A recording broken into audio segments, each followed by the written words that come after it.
I'll mute up.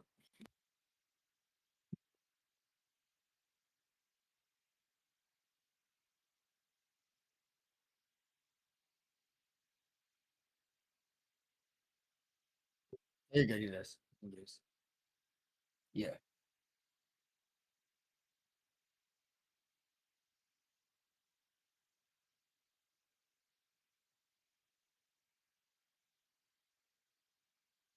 You're Doing doing pretty good. Vibes. It's about to be a banger podcast, all right? Yes, sir. You I guys mean, we should, already got 30 people watching. That's more than usual. Let's go, That's a good guys. start. Oh, No, relax, that's guys. It's not that big of a deal, okay? I'm just another. Bro, I'm here. I'm here every just another week. What are you I'm talking just about? another commentary channel, okay? Relax. Uh, Where?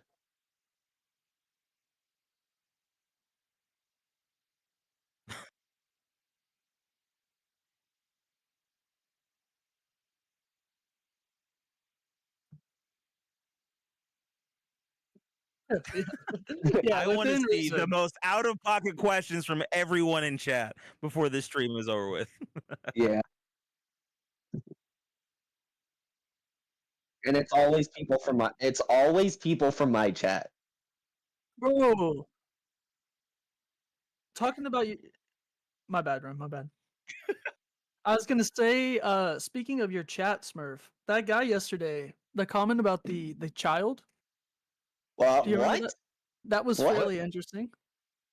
What? You addressed what it. happened? You like read like half the comment. It was talking about like this guy's like, yeah, my friend, like this 7-year-old girl or something. Oh, Your chat is wild, dude. I know. Yes, my It's craziest insane. animal It's time, bro. insane. I would have like ended stream right there. I'm like, all right, It's that's wild. my dog needs me. I'm out of here. Listen, No bro, this is funny the year of the shit. diddler, okay? At this point, it's every week we're getting somebody new that's getting exposed. Bro, like 100%. actually, it feels like every single week, like there's some YouTuber that's just like, I don't know, bro. Multiple times a week sometimes. Celebrity. Multiple times a week. Like it's Yeah. it's bad. Like clockwork. It's bad. Mm. Don't read the chat, guys. Don't. What is it? Yeah. Never It's mind. it's Never crazy. mind, bro. It's What is it? What is crazy. it? Smash your The- pass, Keely. Okay. Okay. Just relax. How hard is it not to DM my? It's not hard. It's not that difficult. I don't know. Oh no, apparently it Once is. you get 1 million subscribers on YouTube, apparently it's a pretty big Yeah, challenge. yeah. Have you seen Once you that hit a million like subscribers, you see just that get like the urge. one meme and it's like YouTubers when they reach 1 million subs and it's like the two paths or whatever, and one of the paths is have a crappy music career and the other path is like message a minor. Oh, no, man. Yeah. Because I feel like every popular YouTuber falls into those two Or- categories. Or become a film producer. That'd be the other one. Yeah, Yeah. just That's what Markiplier's doing, but I think he's actually doing pretty good work. So Yeah, Somebody he- said in Wendigoon's chat, doing that if as you're well. a Minecraft YouTuber, it's only 100K. yeah, that's valid. That's valid. That's why. there's one path for you if you're a Minecraft YouTuber. That's it. You have to message a minor at some point. It's part of the contract. Yeah, YouTube's That's- like your channel's up for monetization. Send us proof. Ow.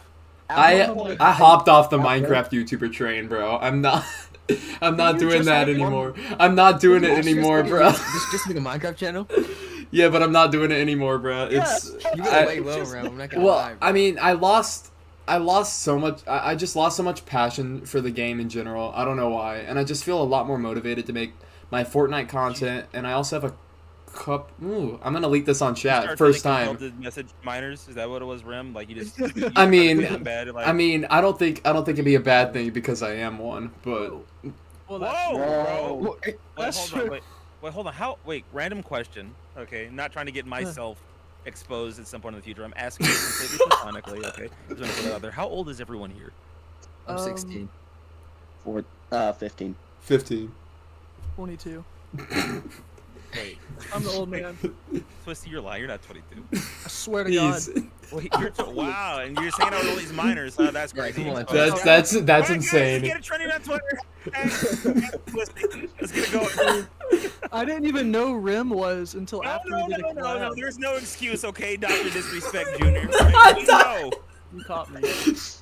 Listen, I thought she was 17 going on 18, guys. What do you mean? Okay, all right. Dr. Disrespect Jr. That's Talk- Oh, I'm clipping that. I'm turning that into a short. That's going on. That's going on my channel page. I didn't realize Twisty was the old man. That's crazy. Yeah, I am the old man here. Yeah. Yeah, man. Hey, does anyone ever tell you that you sound like Dag Woman?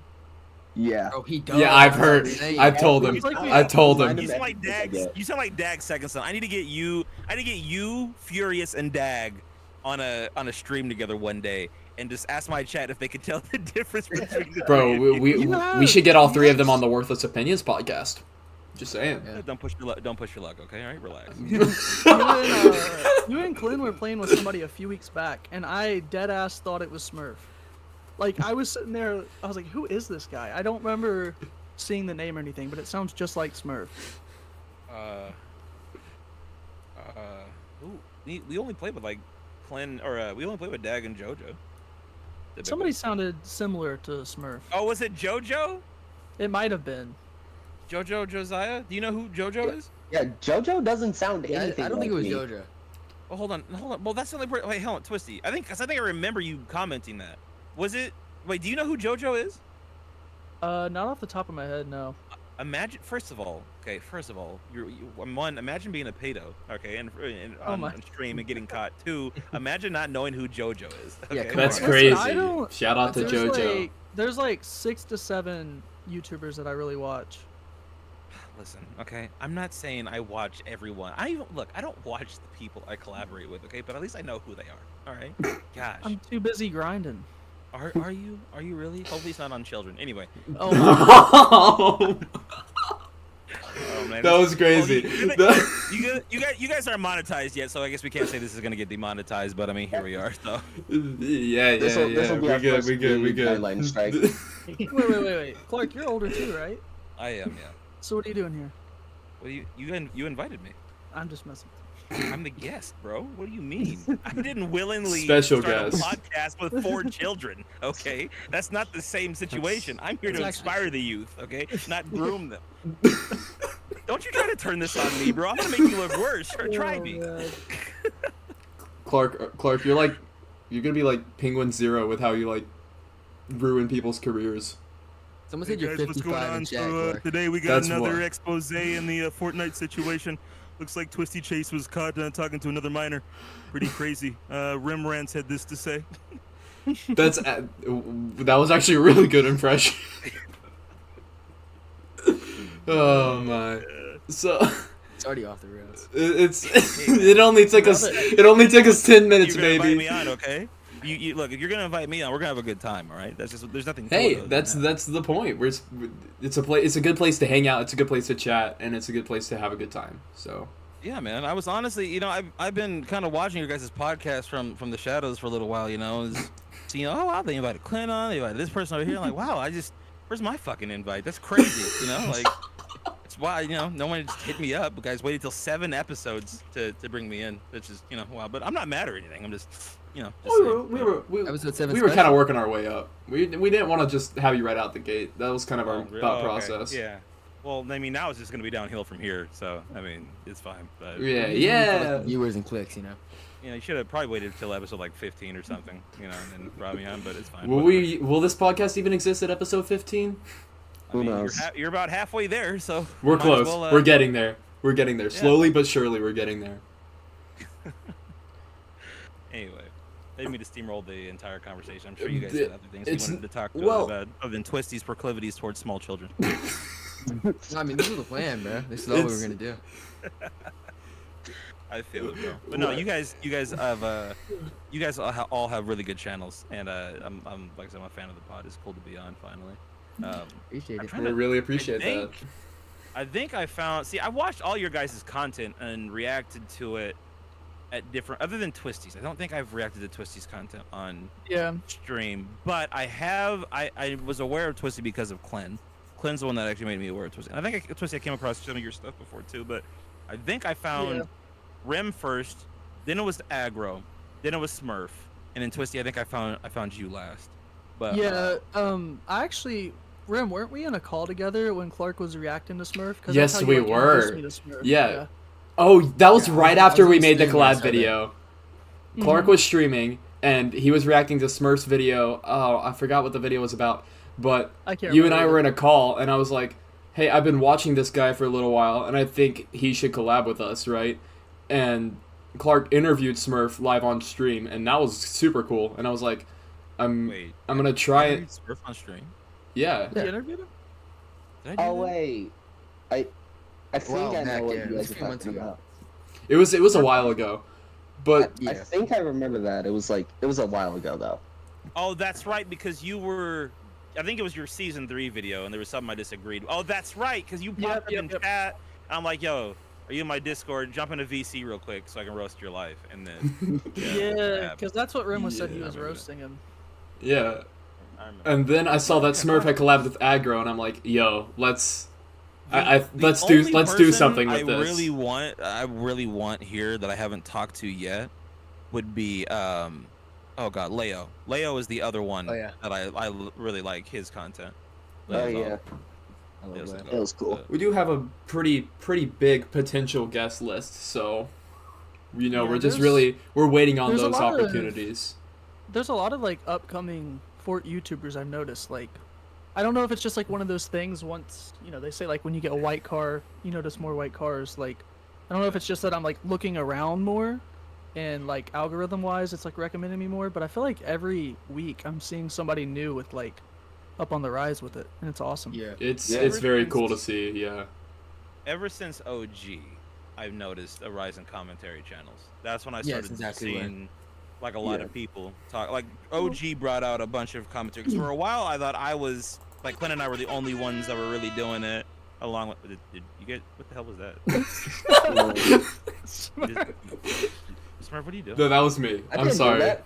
That was me. I thought Smurf I had the take- soundboard. No, we all Everyone do. has a soundboard. Oh no, what have I created? We all have wait. We all have soundboards. Yeah, it's a Since little when? like party thing in the corner. Yeah, no, it's only Oh. like some- Wait, that's a thing. Hold on. Where is that? It's like yeah, right it's like a there. little- Oh wait, no, bottom left. like, yeah. Oh!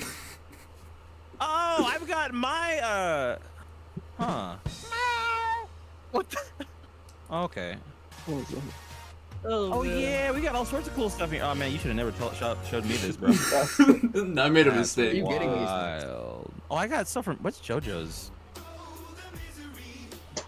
Everybody Okay, well- wants to be my enemy. Okay. Speaking of, Alright. did all you guys see Clinton's new video today? I Talking about did. us with voicemails. yeah. I Oh did see yeah, that. bro. I actually messaged him immediately when I saw it. I was like, Bro, bro, you he should have was- called. You should have contacted us and had us actually make voicemails for For you. real, yeah. I would have done it in Yeah. a heartbeat. That'd have been cool. I asked him to rate every Fortnite YouTuber based on how good they'd be at the quarterback position in American football. Dude, Tom Brady right here.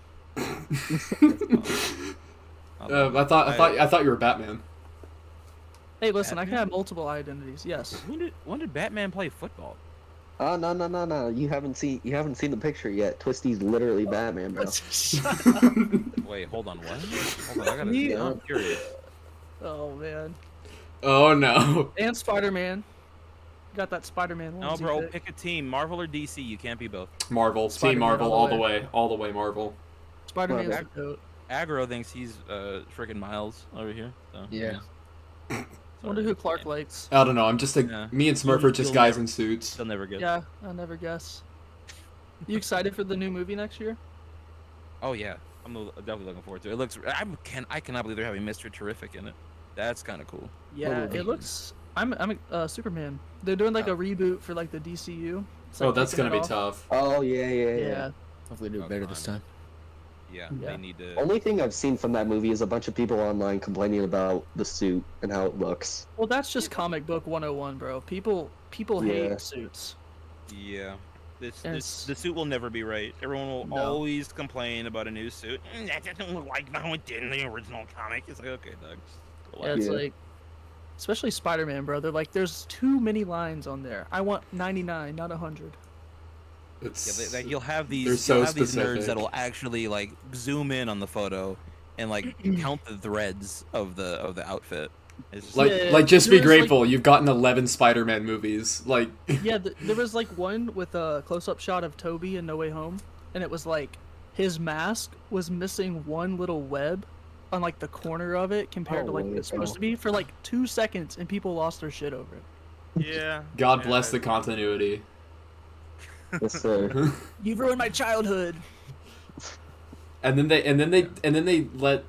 they take a back seat, and then they let issues like bad writing and bad acting be okay, but then they'll complain about a Talking bad about- costume. I'm just saying in Talking about general. Tasm fans there. Yeah, pretty much. Wait, talking about what?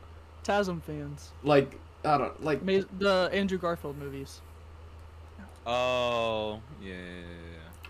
You know, the first one, I like the first one. The First one's was okay. good. First one's First alright. But see, the problem that those films had is that they had to try to live up to the Sam Raimi films, and that just wasn't happening. Those are still Yeah. goated. He was too cool to be Spider-Man though. Like he wasn't nerdy enough. That's exactly that's Oh, that's my Barbie? main Yeah. that's my main problem with those movies. But come Yeah, on, he he's has not a a nerdy stable. Peter He's Parker. just not Peter Parker. Like, Yeah, I thought the stories were good. It's just I didn't really think he was the best. I don't envision Peter Parker as like a cool like jacked high schooler. He's a small nerdy Yeah. kid. Like he's like, you know what I'm saying? Yeah. Yeah, he's like his nose is in the books and in like the science lab, bro. I don't. Yeah. We haven't really gotten like a really good scientific Peter Parker either. Like Yeah, there's that's been true. there's traces of it, like you see it in part, but like they don't Yeah. make that as much of a essential element of his character in the movies as they as in the Yeah. comic. Yeah. That's like a huge part of Spider-Man. Like he's insanely smart. Yeah, because it's like Amazing Spider-Man and then Tom Holland's like they've showed him making like web fluid, but then that's about as far as they go with it. Yeah. I don't know. Tom Holland Spider-Man has a lot of potential, a lot of room to grow, but I don't know. Doesn't he only have like one more movie before he's done? pretty I sure. think Does he? they said Weren't the they plan. I think the plan was like a college, because they said they wanted to approach it like Harry Potter, so they wanted to do a trilogy with high school and college. But I imagine they're going to introduce Miles somewhere in that trilogy to hand off the torch in like 5 to 10 years. That was, I'd be down for that. Oh yeah, for sure. of course. Me too, Really? me Wow. too, me I too. never would have thought. It's actually surprising. Stuff's crazy. Anyway, this has nothing to do with Fortnite. No, it All right, doesn't. Clark. I So mean, the Spider-Man's floor is in yours for- Fortnite, Actually, the so- metaverse. Metaverse, Oh, guys. God. Metaverse is So, horrible. Oh my gosh. No, I actually like the it. The floor is yours, Clark. What are your impressions for Chapter 5 as a whole? Oh God. As a whole, if we're looking at this whole thing, man, every season to me is progressively getting better. Like everything is just like they're ramping it up. So this is what it looks like to me. Now, season 4 is a big question mark in my mind. It's either gonna be really freaking good, and be just as good as this current season. If not, maybe if we're lucky, a little bit better. But they're gonna have the crutch of a collab, so we'll see. But or it's just gonna bomb, and it's gonna be terrible, and everyone's gonna hate it. But there's a lot riding on this next season. Like it's got to have an interesting Fortnite mares. It's got to transition us into Fortnite Season 2 OG. I made a couple of theories on how that might happen, and I have also have a video coming out tomorrow, shameless plug, talking about how what's kind of frustrating me about Season 4 coming up. Season 4 is like this big, weird question mark in my brain. But looking at Chapter 5 as a whole, it's definitely the most controversial chapter in history. I think it's my least, out of every chapter I played, it's probably my least favorite chapter. However, I don't think people really understand where Epic is right now and why they're doing the things that they're doing. I know that people are frustrated. I see a lot of people mad over the current Fortnite seasons and the current chapter and all that, but I don't think people really are thinking about all the crap that Epic has gone through over the last year. Because you got to think, and this is something I haven't even talked about on my channel much, but you got to think about it like this, right? They went from losing their chief creative officer. They went from losing Donald Mustard, the guy who helped them create the vision for this game, at least how it is now, for Battle Royale, and turn it into the juggernaut that it is, right? They lost him. They had to find somebody to replace him. They had the layoffs that happened, right?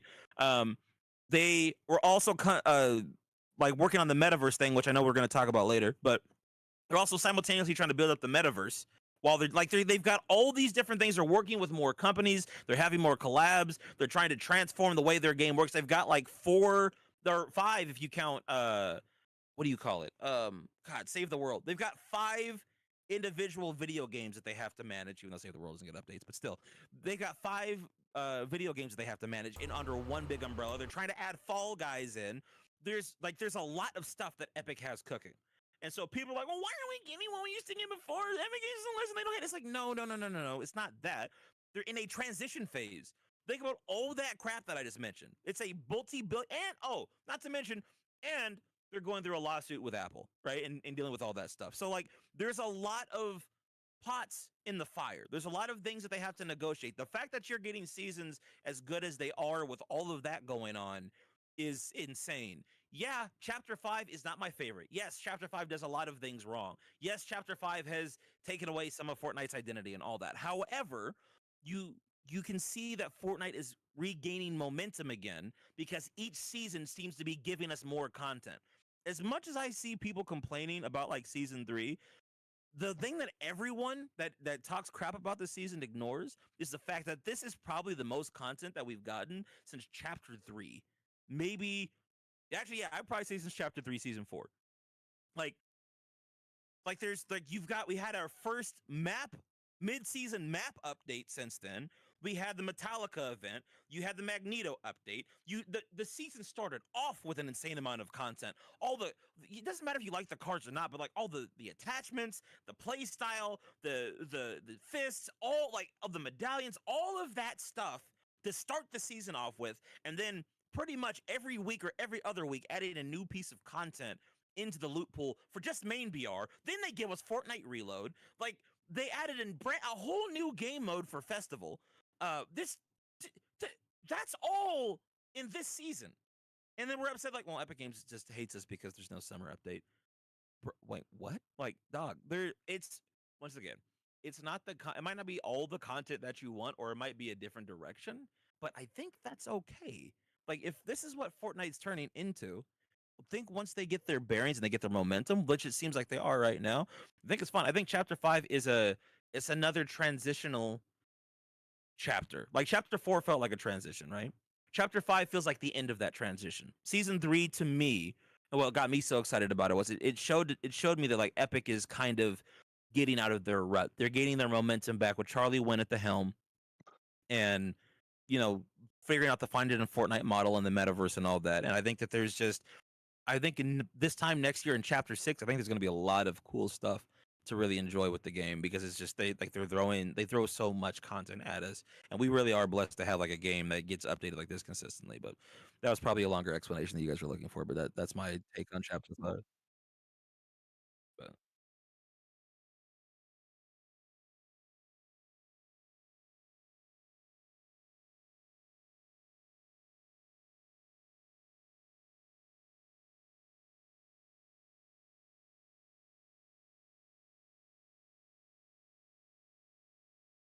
I forgot that I muted myself. we hear you. Yeah, we heard you. I muted myself on Streamlabs because my Oh. I have like fans in my room, and I didn't want background noise to be there. But I see. I do agree with what I was saying, chat, is I do agree with pretty much everything that Clark said, and I do agree that every season is getting better, and I'm really hyped for Chapter 6, because if Fortnite can keep up that momentum and keep getting like better and better seasons, then imagine how good Chapter 6 is going to be if this season is this good and next season is even better. Like we could be in for like we could be eating even better than we already are right now, and I'm really excited about that prospect. Here's the deal, and there's something to keep in mind too, right? We have to be careful when we're looking for Epic to constantly do better and better. Like, and I know that that's not what you're necessarily saying, right? Like, that's going to be the expectation forever. Like, they're going to infinitely, progress upwards. Yeah. However, like, we have to be careful. Like, there's going to be some seasons that are a little bit more mundane. Like, they're just not going to be as enjoyable as other, and that's okay, because it makes the good seasons all the more enjoyable. Like, Season 1 of this chapter, it's boring. Cardboard box, yay. Season 2, okay. Greek gods, you took away the mythics midway through and added some Avatar stuff, and then by the end of the season, last 2 weeks, the only thing anybody was using was the Greek mythic and the Avatar. But I mean, whatever. It was cool. It's a step up in the right direction. And then season 3, it's like, oh my gosh, full on anarchy. This is what Fortnite's about, and this is a good progression for now. But there is going to be a point where we're kind of just you're going to get used to it. You're going to get used to the status quo, and you're just not going to be feeling it as much. And once again, that's okay, you know. But Yeah, and I think something a lot of people mention. I mean, a lot of people think, and I mentioned this. Oh my gosh, I can't speak. I think something that a lot of people fail to realize, and I mentioned this in one of my previous videos, is that your opinions and your like preferences and what you like changes as you grow up. So, and it changes as you go through life, right? I like Fortnite. I play Fortnite a lot more than I did 2 years ago, and I like Fortnite. I gotta be honest with you, I like Fortnite more than I did a year ago, but I wouldn't say that's entirely because Fortnite's getting better, because that's completely subjective. I would say that's because I'm growing and because my preferences have changed from what I liked last year about the game, and what I like about the game is now in the game. right. And to be fair, you can also grow in the other direction too, right? You can grow away from the game. Like, you can get to a point where like you just don't like it. You're like, I don't like how corporate this is. I don't like how it doesn't feel like OG Fortnite did. I don't like all these collabs. I don't care about all the other stuff, right? And once again, those new experiences don't necessarily have to take away from BR. We have seen them do that, right? Because like I said, Epic was trying to transition and get to everything. But, you know, they don't necessarily have to ruin your experience with the battle royale, like like talking about the metaverse. But yeah, I don't know. You have to. I will say this, like personally, I enjoy Fortnite in a different way than I did when I first started playing the game. Like you were saying, Yeah, I'd agree with because that. I am older, right? Like the game was, I was 22 when the game came out, and now I'm 29. So it's the way my life is so much different now than it was back then. But I also now have the advantage of becoming a content creator and going through that journey, and that, I will admit, gives me a different appreciation for it. Because what a lot of people don't realize is that there are a lot of parallels between being a content creator and what Epic Games does. Regardless of what form of entertainment you consume, when you start really getting into it, you start to realize there's a lot of crossover between different industries. The same techniques that people use in the music industry to grow their brands and their followings and you know, sell their albums, are the same things that you'll do as a YouTuber, right? Same thing that'll be used to promote movies. The same things that'll be used to make video games and keep video games out there. It's all about audience retention. If you ever want to have a business of any kind, it's always going to be about audience retention. How many people can you capture? How big is your influence? Fortnite is one of the most influential games on the planet, if not the most influential. That's why companies feel comfortable collaborating with them. Just like as you grow as a content creator, the caliber of content creator that you can collaborate with grows. You'll be able to get access to larger creators as you expand in the space, right? But because of all that, like I said, I enjoy Fortnite in a different way. I have a different appreciation for it because I understand better now through my experience of content creation. I understand better how difficult it is to maintain something like that and keep people interested in your game and maintaining yourself being a top game after 7 years. You know, that's not an easy thing to accomplish. Yeah, I I mean, certainly agree with that.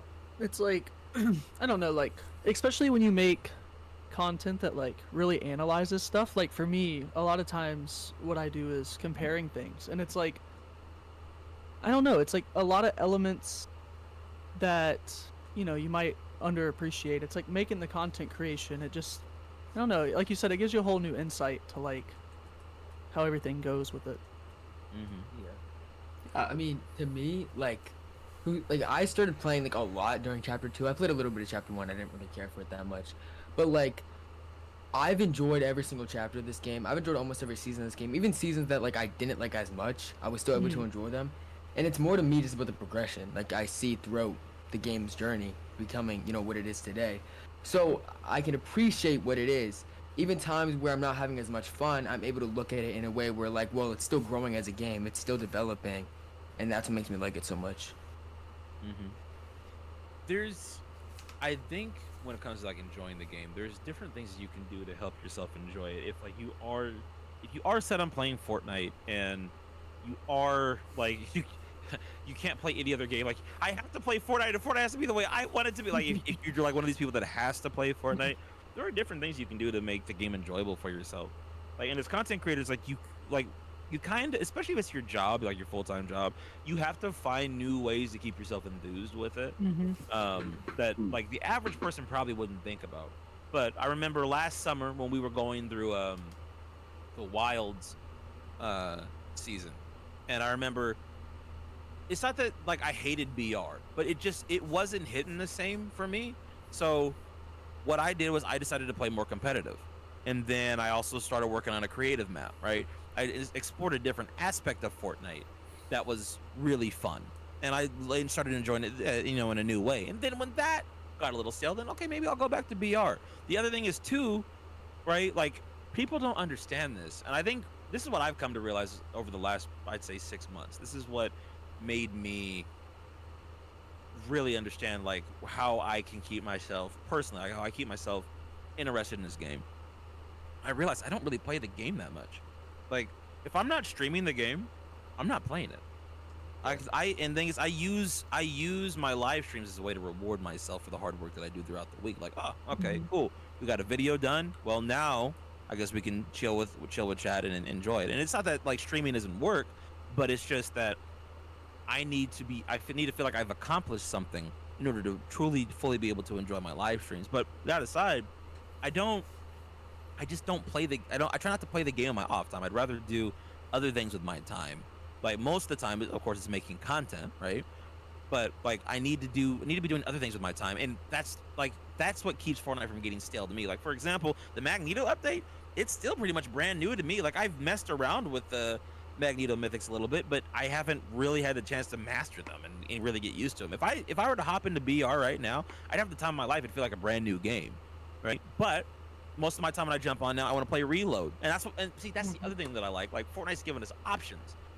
There's a lot of ways to keep Epic has given us a lot of ways to keep ourselves from getting bored, because Reload to me is so damn fun. I love how sweaty it is. I love the loot pool. I love the little mini map, all that, the gameplay, the reviving, getting revived. It's fun to play that for like 2 hours, and it's like, hey, let's go play BR, and BR feels totally different.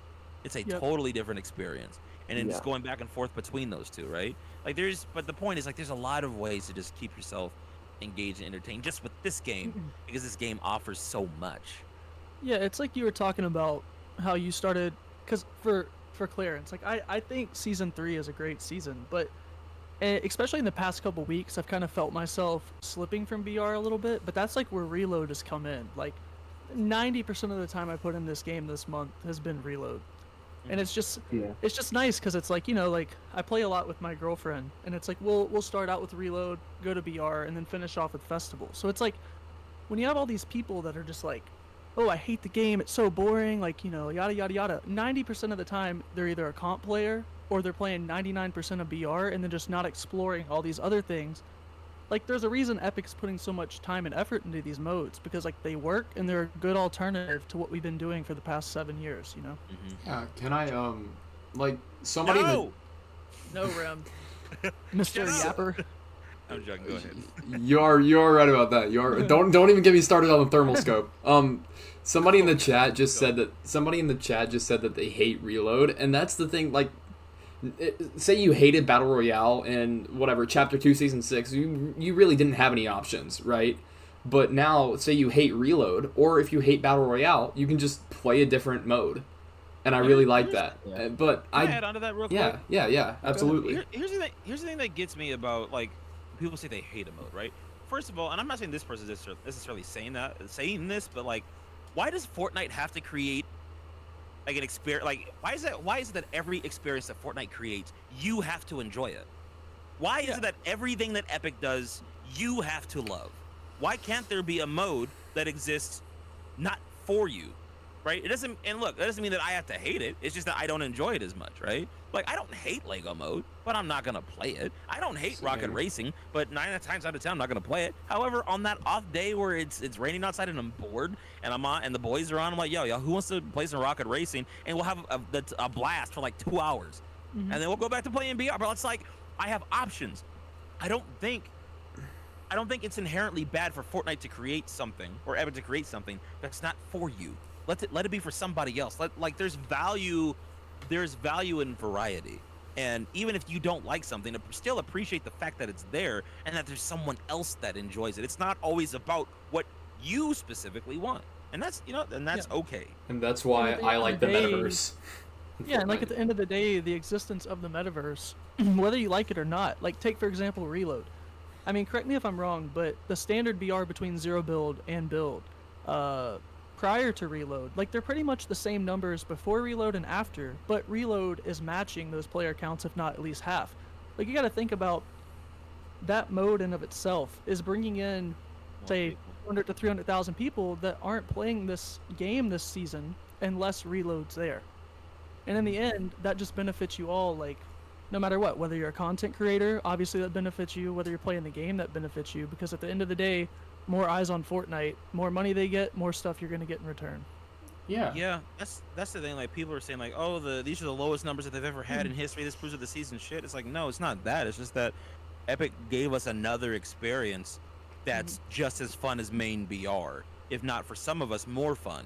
And like, even like, I love BR this season, but I would rather play Reload because I just like those weapons and that play style more. It's more aggressive. I can be more risky. I can experiment with way more. Like, there's a greater variety of loadouts. Like, there's once again, it's the variety aspect of it. Like, I don't know. I feel like people compartmentalize their thinking too much. And they're like, I have to like this thing this way forever, and if it strays from that, then it has to be terrible. And that's, unfortunately, as people get older, you'll realize that's just not how life works. All sorts of stuff's going to change. You're going to have no control over it. You're just going to have to deal with it. It's part of the process. Nothing can stay exactly the same forever. And if it did, you'd hate it even more. Yeah. Oh, exactly. Like, things have to that's the whole change. That's thing a part with, of life.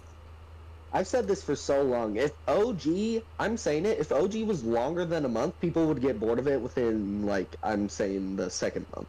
And then it People wouldn't are be already special getting bored anymore. If it was a normal season. Yeah, people are already getting bored with it and complaining, like, as it was ending. Well, it's not the official OG map, so I'm mad. They added check-free weapons They in could there. have done better. That was something I saw from somebody in my comment section. Like, yeah, OG's okay, but they could have done better. Like, it could have been way better than it is. And it's like, okay, well then you do better. Yeah. You make it better. You know. Yeah. Nobody else But- speak up at once. It's fine. Yeah, but No, the I thing was- too... my bad. Oh, go ahead, Agro. No, you go ahead. No, You I have was the- gonna say, like, what you were saying earlier, Clark, is that, like, I feel like at the same time, people don't branch out enough with what they're doing. Like, they'll play the same 3 games. They'll play like Fortnite, Call of Duty, and like Roblox, and then they'll say they're like, oh, I'm bored. It's like, yeah, because you're not doing anything else. Yeah. Like, when you're focusing on one game, of course it's gonna get boring. Like, I took like a 2-week hiatus from Fortnite, and I've been playing again recently with like Twisty and Pojo and Smurf, and like I've been enjoying it a lot more than I have in like the past month, just because like I took a long break playing other games. Like, I just feel like so much people get burnt out so quick because they're not doing anything. Yeah, like you Yeah. play like 7 hours a day, and like that's all you do. Yeah. And you're just like surprised you're getting tired of Fortnite and saying, oh well, Epic clearly doesn't care about the game, and we clearly just aren't getting enough content this season because you're Exactly. only playing Fortnite. It's one thing if like you branch out into different games, but you don't. You stay on Fortnite, and you don't even like do something other than playing video games. Like, you just need to have a different hobby if you want to Yeah. like fully enjoy Fortnite, you know?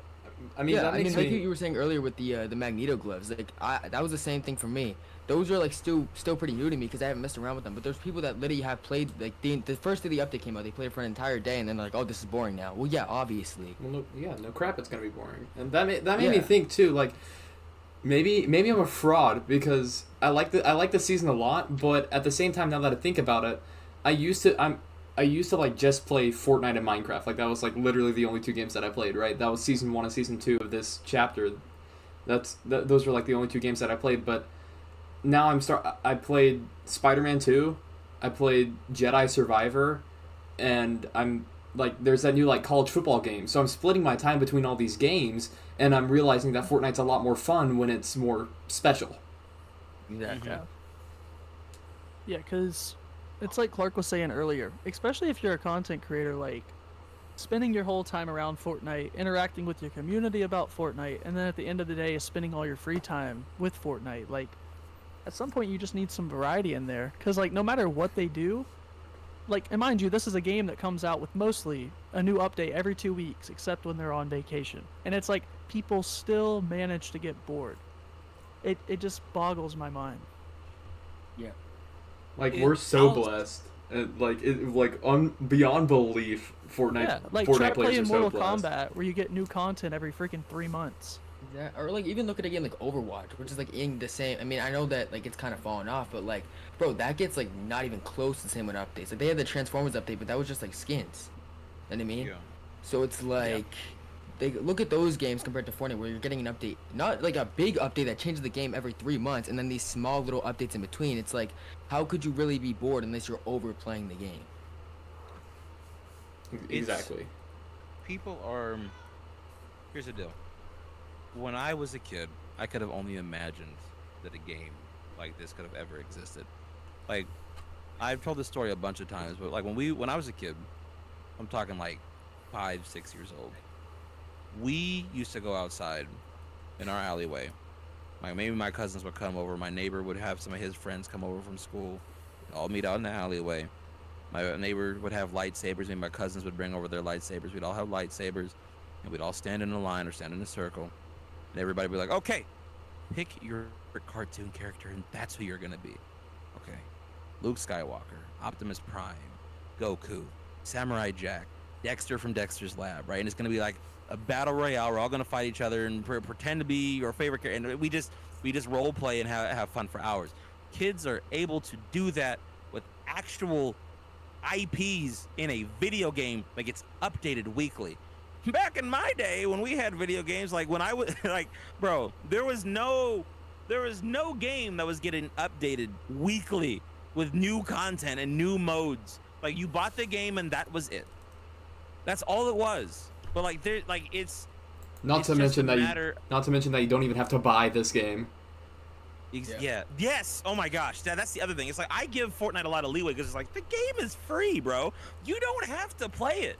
Like they're giving you. God, the only reason this game is able to exist is because people are buying the cosmetics. That's it. And the thing is, like, that's why I'm okay with them having more collabs now instead of original skins. It had to get this way eventually. It makes sense. There are going the business model had to evolve and adapt. That was something I've been meaning to make a video on that for a while. But there's something I learned from listening to another podcast.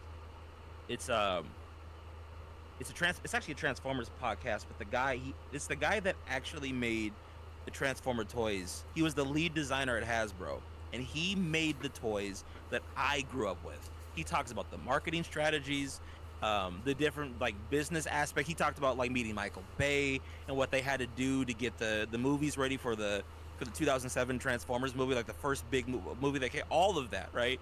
He goes into explicit detail talking about all that stuff. There's in one of the most recent episodes he had with, and his co-host is Proto Man, who's a big Transformers fan. I think he's got the biggest Transformers collection in Canada. Anyway, they were sitting down talking, and one of the things that the guy that was the lead designer, his name's Aaron Archer. One of the things that Aaron Archer was saying was that your brand, and this is with any brand, right? Any big billion-dollar successful brand, your brand has to evolve. It has to change. You could not do the same thing forever. And he used current Transformers as an example. He said the problem that Hasbro has right now is that they're relying on nostalgia way too much. They're relying on the nostalgia of the 80s to carry the brand. Every Optimus Prime that's come out for the last, oh Lord, I'd say 10 to 15 years it has the same silhouette as like the original Generation 1 cartoon design, right? They're relying on that. But when I was a kid, when Aaron Archer first came in and took over Transformers at Hasbro, every 2 years we would get a new Optimus Prime design, and a lot of that stuff was designed by the guys over in Japan by the Takara branch, the other half of the other company that shares the rights to Transformers with Hasbro, right? So in the my first 7 years as a Transformers fan, I went from Transformers Armada to Transformers Energon to Transformers Cybertron. Each design of Optimus Prime was different. Each toy line had a different gimmick, right? But it kept me engaged as a kid. But what I also realized what it did for me was it conditioned my brain to adapting to change. And it's ironic, of course, because that's what, like, literally what Transformers is about, right? But that's what's cool about that brand, is because every 2 to 3 years, there's a new Transformers series. It evolves, it adapts, it transforms into something else. The Transformers series that I grew up with is not going to be the same as what kids are growing up with today. But the point that Aaron Archer was making is that if the brand is going to survive and be successful and grow, you have to change the way, like, you have to mix up how the brand works. That's why, like, I'll say this, like, with Transformers, every like 10 years or so, like 7 to 10 years, the brand will, like, it'll be on life support, right? Like, it'll borderline die. The first stage, like, the first time this happened was when they came up with Beast Wars, right? Transformers is all about cars and trucks and vehicles and stuff, and like everyday objects turning into robots. But after like 6 years, it didn't work anymore. So like in 1994, they were like, you know what if we just did an entire line of just beasts? And that's how they made Beast Wars, and it worked. It worked so well that it revitalized the brand. And they did Beasts for like 4 to 6 years.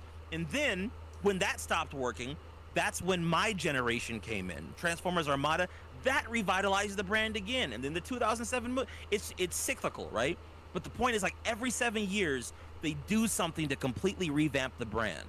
Any successful billion-dollar company does this. Even I learned this from a rapper, 2 Chainz. From watching him, he said every 5 years, every 3 to 5 years, companies will typically rebrand. You'll see like them do a new logo, a new ad campaign.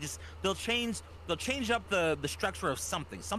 They've got to make something fresh, right, to get people reinvigorated, re-excited about the brand.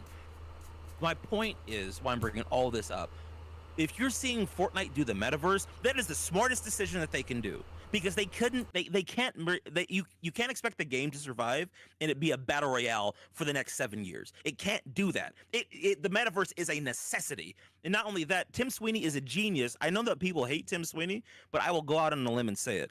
Tim Sweeney is a genius, because as much as people don't like the metaverse, that is the future of gaming. Technology is advancing to a point where people are going to want to be able to purchase something in one experience and be able for that purchase to exist in a variety of other experiences. That's why you're seeing stuff like even when Epic has me do the promos and stuff, they want me to say stuff like, and the cosmetics that you earn in Fortnite are also transferable over to Rocket Racing. That's part of the metaverse concept. You're seeing it with Fall Guys now. That's why they want every Fortnite skin to have a Lego design. It's smart. It's smart business practices, because they realize they can cast a wider net. They can get greater market share if they've got a brand that's more than just a shooting game. They can now get the Guitar Hero crowd, because they own that. They can get the Lego and the Lego fan base is crazy. There's billions of dollars in Lego, right?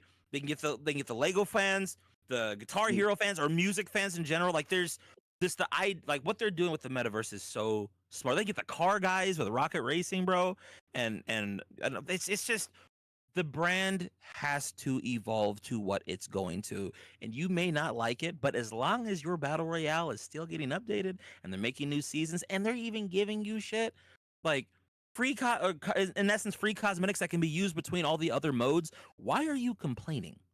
Anyway, Yeah, it's like I was saying earlier. It's like, at the end of the day, the metaverse is a thing that people are scared of. But that's what I've said all along. Is just, it's like, it might not be for you, but at the end of the day, it's only benefiting you in terms of, in return, they're still gonna support Battle Royale. Like, I think even the concept of reload, like, that's still in conjunction with the same vibes and gameplay wise as typical VR, but it's just like, I don't know, like I think it's funny because I've seen so many people excuse me, that are like, oh, I hate the metaverse is going to ruin Fortnite, but then they're also the same people that ironically came back to the game playing Reload. You know what I mean? Like that quite literally is part of the metaverse. If you hate it so bad, protest Reload. Right. It's. But they don't, because they like Reload. Here's the deal: people don't really think things through, right? Yeah. People have opinions because they hear somebody else that's popular say something, or they heard something that makes them feel good, so they just regurgitate or parrot what they've heard somebody else say, right? It doesn't. The problem is when you do that, you don't really develop your own personality or your own sense of understanding. So people want their opinions to be valid, but the only issue is like they don't realize that the opinion that they have is not even their own. They can't even explain why they like something. That's why the content that Twisty and Rim, Smurf, Aggro, the content that you guys make is so important, because it helps people in their understanding of why they might feel a particular way about something. That's the value of commentary content. It's a way for people to discuss and think through thoughts and ideas. And even if you disagree with something, if you can inspire somebody to leave a comment on your video, you've done the right thing. Even if it's a hate comment, because there's something about what you said, even if it was just down to the title and thumbnail, there's something about what you said that got the conversation going. And that is one step in the right direction towards getting people to understand their own perspectives better, to having a dialogue about their own perspectives. I can't tell you how many times I've responded to someone in my comment section who feels so passionately. They're so adamant about the fact that you're wrong about this, Clark, and here's why. And then I'll reply to them, but like, okay, let's think through your idea logically, and I'll break it down for them. And within typically 3 to 5 messages, they're like, you know what? Okay, well, I might be able to agree with that, or I didn't really think about it in that way, or I kind of see what you're saying. Like, I don't like this, but I mean, okay, I kind of agree. You have to have dialogue with people, because that's, quite frankly, that's like what the Fortnite community is lacking right now. There's all these opinions out there, but people don't really have, until the commentary channel started popping out, people didn't really have a place to kind of really express these thoughts and ideas. And that's really the value of what it is that you guys do, is presenting different thoughts and perspectives and opinions and getting people to think, which people quite frankly hate to do, but it's necessary. I mean, that's why I started the commentary channel. You go ahead, bro. This won't be long, I promise. But that's why I started a commentary channel, because I felt like, you know, I was just kind of like stealing my opinion. I started out as a movie review channel, and I felt like I was stealing my opinions from a lot of like other like big movie reviewers. And you know, when I started making Fortnite content, it helped me better inform my opinions on literally everything. Like literally everything in my life, I'm better informed, and I can have a better opinion, and I can express my opinion better on everything in my life, because I'm a commentary YouTuber, and because that's helped me out so much. Yeah. What I was gonna say is, it's just like crazy how like like the vast variety of opinions that are out there, that like I see in waves of like supporters, like, and there could be various aspects to that. One example is like, back when I played, because I wasn't as big into content creation in Chapter 3. It was kind of like on and off, had a few months in between, sometimes with uploads. It wasn't very, I didn't take it very serious. And it was like, most of my opinions, not that I had, but that I would see from other people, came from Twitter. And it's like, you know, for example, like Vibin. Like, people from in the circle that I was in with Twitter absolutely hated that season. And I'm a avid advocate for not liking it too much. But yeah, like, but then I come on YouTube, for example, I made a discussion of like the 3 worst rated seasons with Vibin, Primal, and Wilds. Like, I made a thing on that yesterday, and I cannot tell you the amount of people that have come out of the woodworks of like, I love Vibin, like Primal, all types of things. And it's just like, yeah, there could be various aspects like catering to the more nostalgic chapters, because, you know, people are doing that with chapter 3 now, which is kind of weird. But like, yeah, it's like Okay, wow. the amount of opinions that you see once you do content creation. Like, I could make a video tomorrow, like Primal was the best season ever, and I would at least have 20 people in the comments like, thank you, someone finally said it. Like, just the diverse opinions that people have is crazy. And that's why I like doing the commentary stuff so much. Like, it gets me excited when I have an opinion on something that's like not out there. Right. You know? Like, it's Or just, you can shed light on an opinion from a different angle, from a different perspective that people haven't heard before. Yeah. You know? There's also a lot of value in that too. I mean, yeah, but What it's would just, you? Go ahead. Go ahead. wait, Rim? what? Oh, it's just one thing. It really, I really do believe it's a blessing that, you know, we're surrounded by all these different opinions, and that's what I'm trying to build with my community, right? I say in every video, I'm like, we you know, we love, you know, talking to each other and having constructive responses and constructive conversations, right? Because that's the kind of YouTuber and that's the kind of community that I want to build.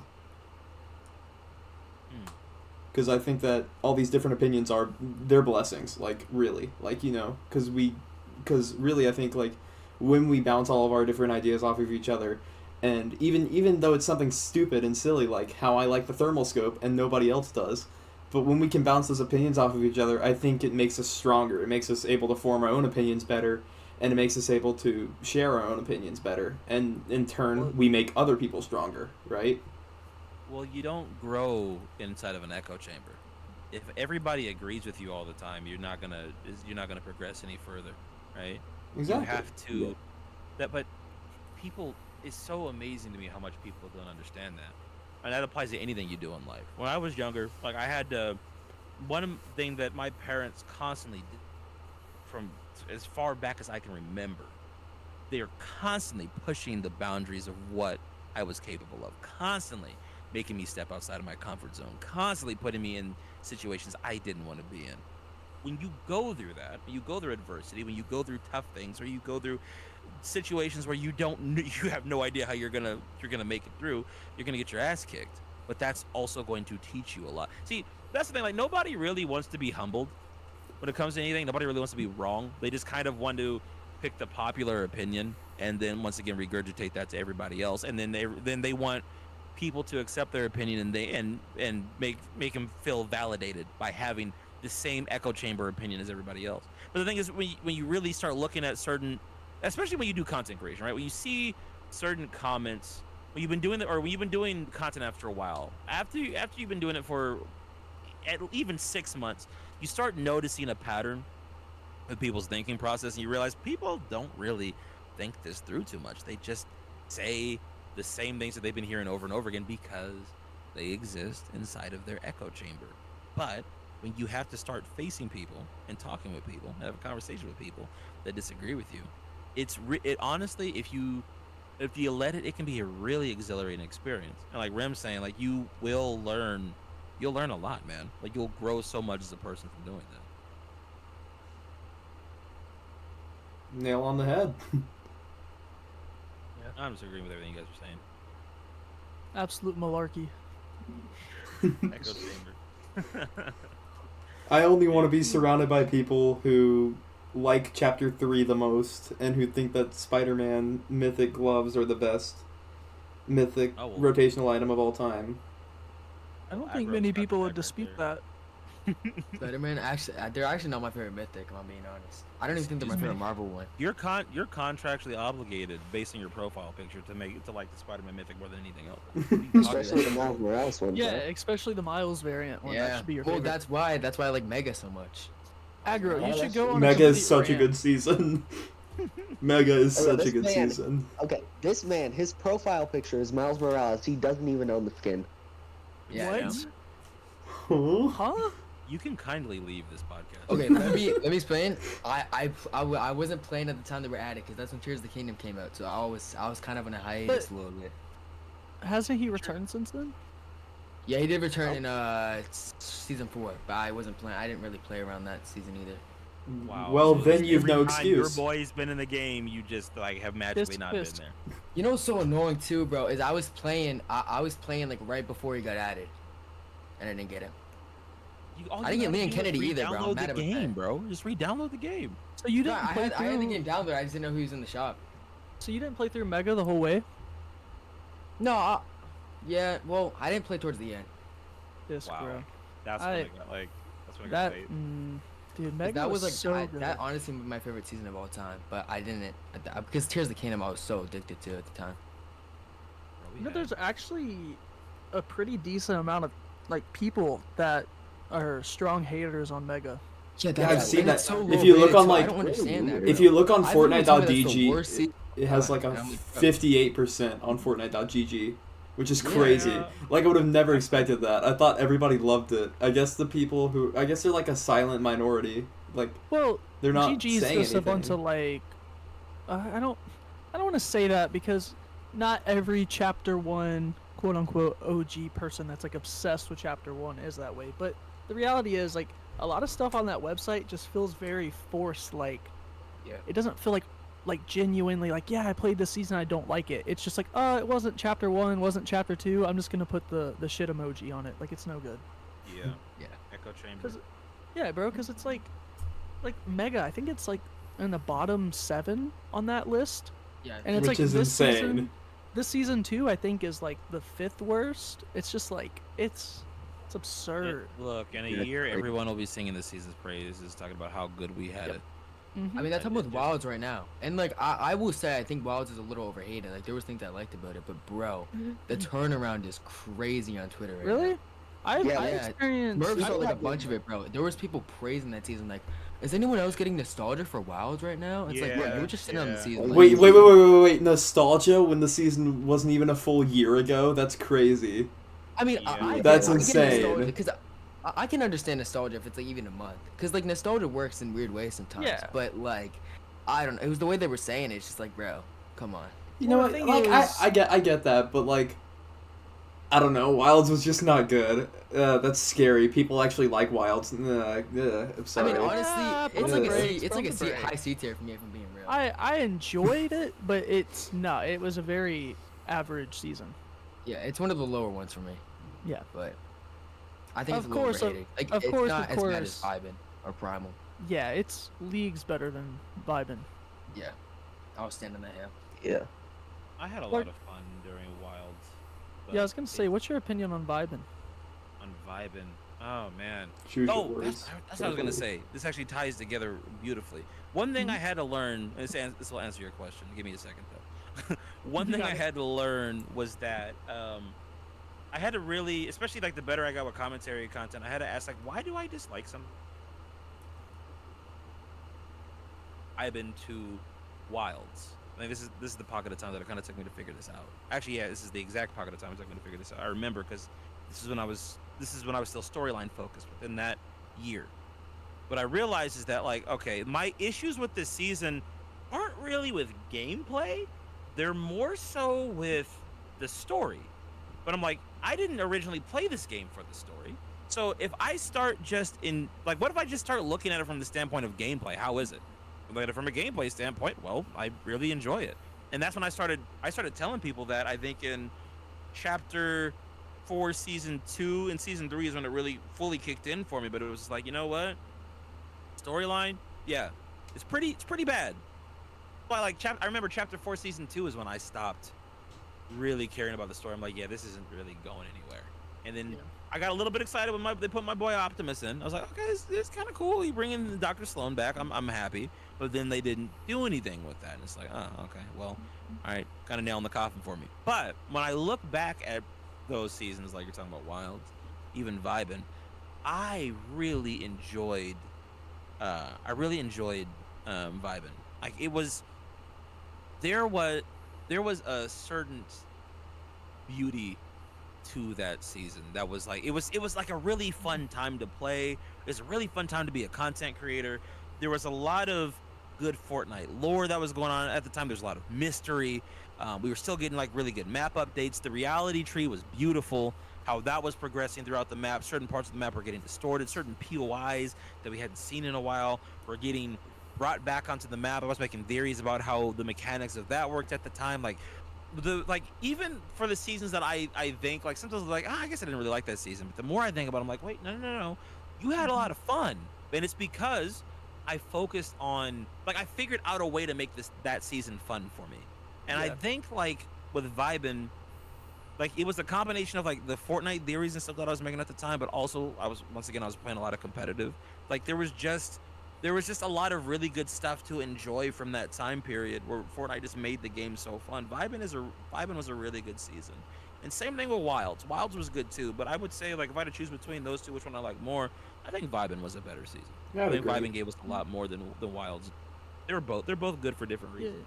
I think my biggest thing with, I don't know, I find myself, like you said, like stepping back and like really questioning, because I mainly started it as a meme because there's a lot of people in my community that like get really Vibin was really bad, but it's like in reality, like you said, like at the time I was still having fun with the game. I still reached like level 230 that season, but it's like, I think looking back on it now, which doesn't make much sense, so I guess maybe I do need to do a little bit more reflection on it, but like I think it was just the resistance of, my biggest thing was like the loot pool, and I felt like the loot pool in chapter 3 just felt like Epic Games was forcing change like too much. And I guess like it was just like we all wanted certain weapons, and they're like, okay, we get you want that, but how about this, like alternate version, not as good, but like might fulfill a Ranger little assault bit. rifle. Yeah, and it's like, come on, just like give, you know. Give me the pump. Give me the pump. but- Give me the scar. But I think Yeah, those are rebranding. for weapons. Vibin, for me, it was like, at least in chapter 3, despite my issues with the loot pool, I could pick out like, you know, some weapons from each of those seasons where it's like, I might not like some of the new weapons, but like there's still a solid loadout I could have. Plus they were adding new weapons that were fun. I think Vibin, it was just like all the new weapons just didn't work with me, and like I said, like that's still to my day like the biggest criteria with a season and how I enjoy it is like the loot pool, because it's like, you know, shocker, it's the stuff you're using, but it's like, I don't know, I just felt like I don't know, it's definitely the least amount of fun I've had, but even at that, like I still don't think it was truly like a terrible season. It was just, you know, preference. I just didn't enjoy it as much. I don't, you know, sometimes I think about that too. Like, what's the season that, like, I enjoyed the least? I don't. It's hard for me to quantify that sometimes, Yeah. because it's like I know the seasons that I enjoyed the most. Like, there are some seasons that were just like, wow, you know, like Mhm. this one's one is one of those for me. It's like, wow, they did so much right. And then you've got seasons like chapter 3 season 4, yeah, chapter 4 season 4, chapter 4 season 1, especially towards the tail end, was just like, God, bro, that I will always talk about that heisted update. That was so good. That was one of the best. that It was was such a good update. Like I took an s- already great season, was just like, yeah, like amp it up, turn it completely on its head. Like it was insane. It felt like a new season. Like when it first came out, like all the new mechanics they added, like it felt like different, and it was like I saw some people calling it like season 1.5 in a way, Dude, it was because like the great. amount of stuff they added was insane. Basically, The the only mech- thing that didn't yeah. get changed was the map. Other than that, it was a completely new season, basically. Mhm. The mechanics just felt so good too, like the heat level. That was the first time we were exposed to the exotic weapons. Dude, They were brought a so lot of the good. old weapons back into the loot pool, just so it, like chapter 4 in many ways was like the perfect blend between modern Fortnite and old Fortnite. Like 100%. Yeah. it felt good. Like Yeah, there's still bro. things that I think that they could do to improve upon it, but out of everything that we've had so far, with Fortnite's new model for like how they go about making seasons, and their old, you know, and their old models like from the classic era, I think that was just like, it's just such a good blend. Such a Yeah, good blend. because Yeah, it yeah. felt like I made a video and I said it in that, like it felt like the natural progression of what makes Fortnite fun, but a handful of years later, like we have to evolve it in some form, but it still felt just, it was great. Mhm. And there was a nice balance of realism, you know, with the graphics, like, you know, upgrading it, but they still looked cartoony, and we still had all those goofy items every single season that made it so fun. Augments were goofy. I think that's probably my biggest thing with chapter 5. Is just like I feel like they took that needle and turned it up by 100. Of like, I don't know, it's just some of the stuff's just not, doesn't grab it like all Is the it old like stuff. like it's too serious, Yeah. right? Like chapter 5 Yeah, season it's 1 like- took itself so seriously, And that's why I think that's why I like this season so much, because it really captures, like, for me, what Fortnite is. It's not taking itself seriously at all. You know, you got crazy mechanics, like you got the cars, and even you got some goofy, like, just absolutely crazy items in the loot pool, like, you know, the nitro fist, like the nitro mechanic in general is just incredible, and it's just so much fun to play with. But then, like, even like collab items, like the Magneto gloves, they're stupid, but they're so much fun to use, and it just makes the game so much better, and that's what I really appreciate about this season. Yeah, I feel like next season will, I don't know. I feel like next season, like Clark said earlier, it'll kind of be like the make or break for me, is like how I feel about the chapter overall. Because if these Marvel mythics come out and they're underwhelming or, God forbid, overpowered, so Twitter can have another world war on Epic Games Vault and stuff. Yeah. But it's just like, I don't, like, I honestly, I truly believe this. Like, they have to try, or lack of trying to make the season good, but like they have to try to make this next season fell. Like, the cards are set up perfect. Admittedly, pop culture wise, like, Marvel's still popular. It's not nearly as popular as it was at the heat of our last Marvel season. But Right. I think the brand is still enough. Like, it's kind of like Fortnite. Like, even though it's on its downfall, 99% of companies would still love to put out and get the same amount of revenue that Marvel does, same amount of talk, stuff like that. So, like, they have to try. Like, the season, the formula's there. They've already done it once. It's like they have to try to not make this next one good. Marvel Yeah, may and- be on a resurgence too, especially with like this whole Deadpool movie. Oh, and everything. 100%. Yeah, like, I'm a huge Marvel stan, not just movies, just like company in general. And it's like, Yeah. someone said chapter 4, Jesus Christ. I'm at phase 4 has been, there's been some misses in there, but it's like, I feel like it's just like with Fortnite too. Like, people like to take popular things, and when they dip in quality just a little tiny bit, they like to start jumping on it, acting like it's the worst thing ever. To be fair, this is what I will say about the Marvel movies. From a writing standpoint, they have taken a tremendous decline. Yeah. This is what I understand that if some people still enjoy them, that's fine. But there's a few things to really pay attention to when it comes to those Marvel films. And this is like the caveat. This is another thing too. We can relate this to Fortnite. It's one of the caveats of what I was saying earlier about like how brands need to change and evolve. That is true. That is 100% true that you can't do the same thing forever. However, there still needs to be enough of that core DNA in there to where you don't alienate your old fan base as well, right? When it comes to Marvel, a couple of the main issues that they have, number one, they're not built. There's no like big goal that everybody's building up towards. Like like before, like we knew we were building up to Thanos.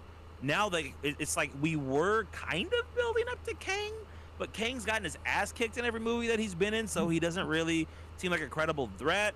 Not to mention, because Marvel has been like trying to pump out so much content. Hey, look at that, another parallel between content creation as a YouTuber and the level that Marvel does it, right? It was a quantity over quality situation. There's no way that Kevin Feige could be able to keep up with the amount of with all those different stories going on, especially during the writer strikes in the middle of that as well. There was a huge dip in the quality of the storytelling, and your actors, right? Here's the other thing, like during the first 3 phases of Marvel, there was a lot of crossover between the different characters of the different movies. Like you see Captain America in a non-Captain America movie, or Tony Stark in a non-Iron Man movie. It made the world feel bigger and more expansive and more connected. Now everybody's off doing their own shit. You're introducing a new character every movie. There's some new mission going on. It's too much. Like, Marvel took on too much. And lastly, the tone of their movies shifted. Everyone had to be Tony Stark. Everyone had to have a punchy one-liner and was basically the same character, just reskinned. It was terrible. Now, there were some moments that were like, they were good, right? I don't think that all of Wakanda Forever was bad. Like, there was some cool stuff there. I even liked some of the stuff when it came to the Nick Fury TV show, right? Like, there was some cool stuff in there. However, it's just like the execution's poor. But that doesn't mean I'm going to write Marvel off, right? If they come out, like, once again, I want to see I might see Deadpool Wolverine tonight, right? That looks like a step in the right direction. Same thing with that Captain America movie. Dude, That it looked kinda- so Yeah, good. that was so good. Yeah, I'm but really it hyped had for Red it. Hulk in it, And they bro. also Like, that's reshot sick. everything too, because like Well, no one see- liked it at first, and then they reshot it. Like- So hopefully now they'll learn from what they did last time. The thing about Marvel though is it's like you were saying, like they did bite off more they can chew, because you got to think like under the Marvel Studios banner, they are producing movies, television content, animated content with like What If. Then they had these little one-off things that weren't series but weren't movies, so they made them into hour specials. And it's like most recently, I know they've developed. It's like now there's like Marvel Television, Marvel Studios for movies, Marvel Animation. So it's like they bit off more they can chew. Also, the time we had going through with COVID, where everything was getting delayed, actor strikes recently, writing strikes, like it's been crazy, and it's like they were dealt the worst cards that they could get at the like worst possible time. But it's like that's still not an excuse. Like you said, there's still some glaring issues. Like you said, Kang, for example, like Ant-Man. I wanted to walk out of that movie. Like I was hated bad. it. And see, the thing is Kang. I know the point of Kang. It's not that he's just a physical threat, but it's the fact that no matter what you do, he's always going to pop up again somehow. So it's like I understand the idea of like, oh, you saw him get his ass kicked, so it's like he's not that much of a threat. But it's like the fact that no matter what they do, it's like they even showed that in like the Loki show. It's just like no matter what they do, this guy's always in every time frame he's trying to do the same thing, so he's always going to come back no matter what. Yes, but But it's like, imagine how much. then you put yourself in a writing box. It's like at some point it's just like, it's even like with the Thanos thing in Endgame. They still kind of were teetering on the balance of annoyance, because it's like, oh, he was dead, but now he's magically back. But they made it work. Yeah, and it's a different. Yeah. Like it's- I remember being in Endgame and I was like, oh, why did they do that? Like the first 20 minutes. But I was like, I sit was back shocked, and it yeah. worked. It worked. But you can't always get lightning in a bottle twice. Like I don't know. And it's like Kang also too, they're also in the corner now with Jonathan Majors, like everything that happened with him. So it's like it's just I feel like for the better good, they just need to make Secret Wars, merge all the universes, aspects of different universes into one. Phase 6 just needs to be down to the basics, focus on Fantastic Four, X-Men, and Spider-Man. You'll write yourself the most successful phase that they've ever had if they do that. I'm just hoping that they can Yeah, actually do Agreed. Yeah, because you have your poster boys, but prior to the MCU, like you have Hulk, Wolverine, and Spider-Man. Like that's all you need. Like those are three of the most iconic Marvel characters. Yeah. I mean, I'm pretty X-Men also sure- has like better storytelling in the comics, at least in my opinion, than Yeah, like- Avengers. Yeah. X-Men and Fantastic Four, comic-wise, like prior to MCU, were definitely more popular than the Avengers. Yeah, I'm saying like right now, like X-Men need to be the main focus of the MCU now. I feel like Avengers, like don't get me wrong, Avengers are still cool, but now like everyone's gone, right? Like Captain America's gone, Iron Man, like basically almost all, like half of the Avengers is just gone. There's nowhere for them to go with those particular characters anymore. And so and don't get me wrong, we can still get like Avengers movies with like a different cast of Avengers, but I feel like for now at least the X-Men and like the mutants need to be the focus of the MCU, because you have Oh. so many characters from the comics that you can take and like just make really good stories from them. And they've shown that with X-Men 97. Like that was a really good show. So they have potential. Well, also the check that they cashed to Fox to get the rights to X-Men, like I would not doubt for a second that they're gonna get all they're gonna Well, cash they them own out. Fox now. Disney owns Fox. Yeah. so, Yeah, that's Oh, what yeah. I'm saying. It's like they paid that money. Like, don't get me wrong, there's other things that Fox wanted, but a big bidding hand in that was the fact that Kevin Feige wanted the X-Men and the Fantastic Four, like 110%. And like you can already see that, like Deadpool and Wolverine, technically without multiverse story, like the past year worth of stuff within Loki, stuff like that, like makes no sense, but they're already still throwing that out there to get it, like to get us used to it, like. So yeah, they're definitely gonna cash in on it, 110%. It's just a matter of the quality and how the fans receive it. But Deadpool seems to be doing pretty good so far. My brother just texted me and said it's really good. That's good. I'm looking I want forward to see that watching it. movie so bad, bro. Yeah, I'm so hyped. I think I'm gonna watch it tomorrow or something. Nah, bro, I like can't see it because I'm a kid. I can't get into a rated R Oh, movie, that's tough. and I have no Imagine being one a child. who wants to go. Crazy. Yeah, I know, bro. It sucks. Dude. But yeah, I have no one who wants to like go see it with me because like I don't know, my mom isn't gonna want to go see Deadpool and Wolverine. I don't know if I'd So, want like- to watch that movie with my mom if I'm being totally Yeah, honest. exactly. I would not. Yeah. I would definitely not. Yeah, I normally see them all on premiere nights, but my buddy, he's on vacation. He's the one that I've went to all the premieres with since like 2014, 2015, and it's like I have to wait on this one, and I'm just staying off Yeah. Twitter because this is, other than No Way Home, this is like the most spoiler-based movie you could probably see, and I'm Yeah. not taking. Yeah, no I chances. think. Yeah, I think that's about right. Yeah, this is yeah. You know what? That's a good comparison because this is gonna be kind of up there with No Way Home in terms of like the amount of references and callbacks to like all that history from all those old movies. Yeah, That's it. Kind of makes me sad that I didn't watch more of the X-Men movies. yeah, because that's I what I'm gonna haven't seen a say. lot of It's them. not only a, Spider-Man was in a similar boat. Like these Avengers movies are things that we followed for 5-10 years, but like Spider-Man, that's the reason. At least people with my age range, like you were seeing all three of these people that like in different aspects of your life were Yeah. the Spider-Man. Like you were seeing them on screen all at once, seeing them interwove Yeah. in like the same connective tissue, and that's the same with this. Is like Hugh Jackman's been doing this stuff since I was born, practically. Yeah. Like he's been Wolverine for so long. And it's like, you thought Logan was the end of his journey, but then it's like now he comes back, but it's also fabricated within Deadpool, which is a newer franchise, but then it has that umbrella of now see how it ties into this other franchise with the MCU that you also love. So it's like I'm not taking any chances. But see, there's another added layer too, which is that like people have been begging for a Wolverine Deadpool movie. Oh yeah. Ever. Like when Yeah. I was in high school, because like there was that, what was it, X-Men Origins or Wolverine Origins or whatever, It was and there Origins, was yeah. yeah, and it was the scene where like Deadpool was in it, but he didn't have his mask, his mouth was stapled shut or whatever. And that was like the most we got out of it. Like it's. Yeah.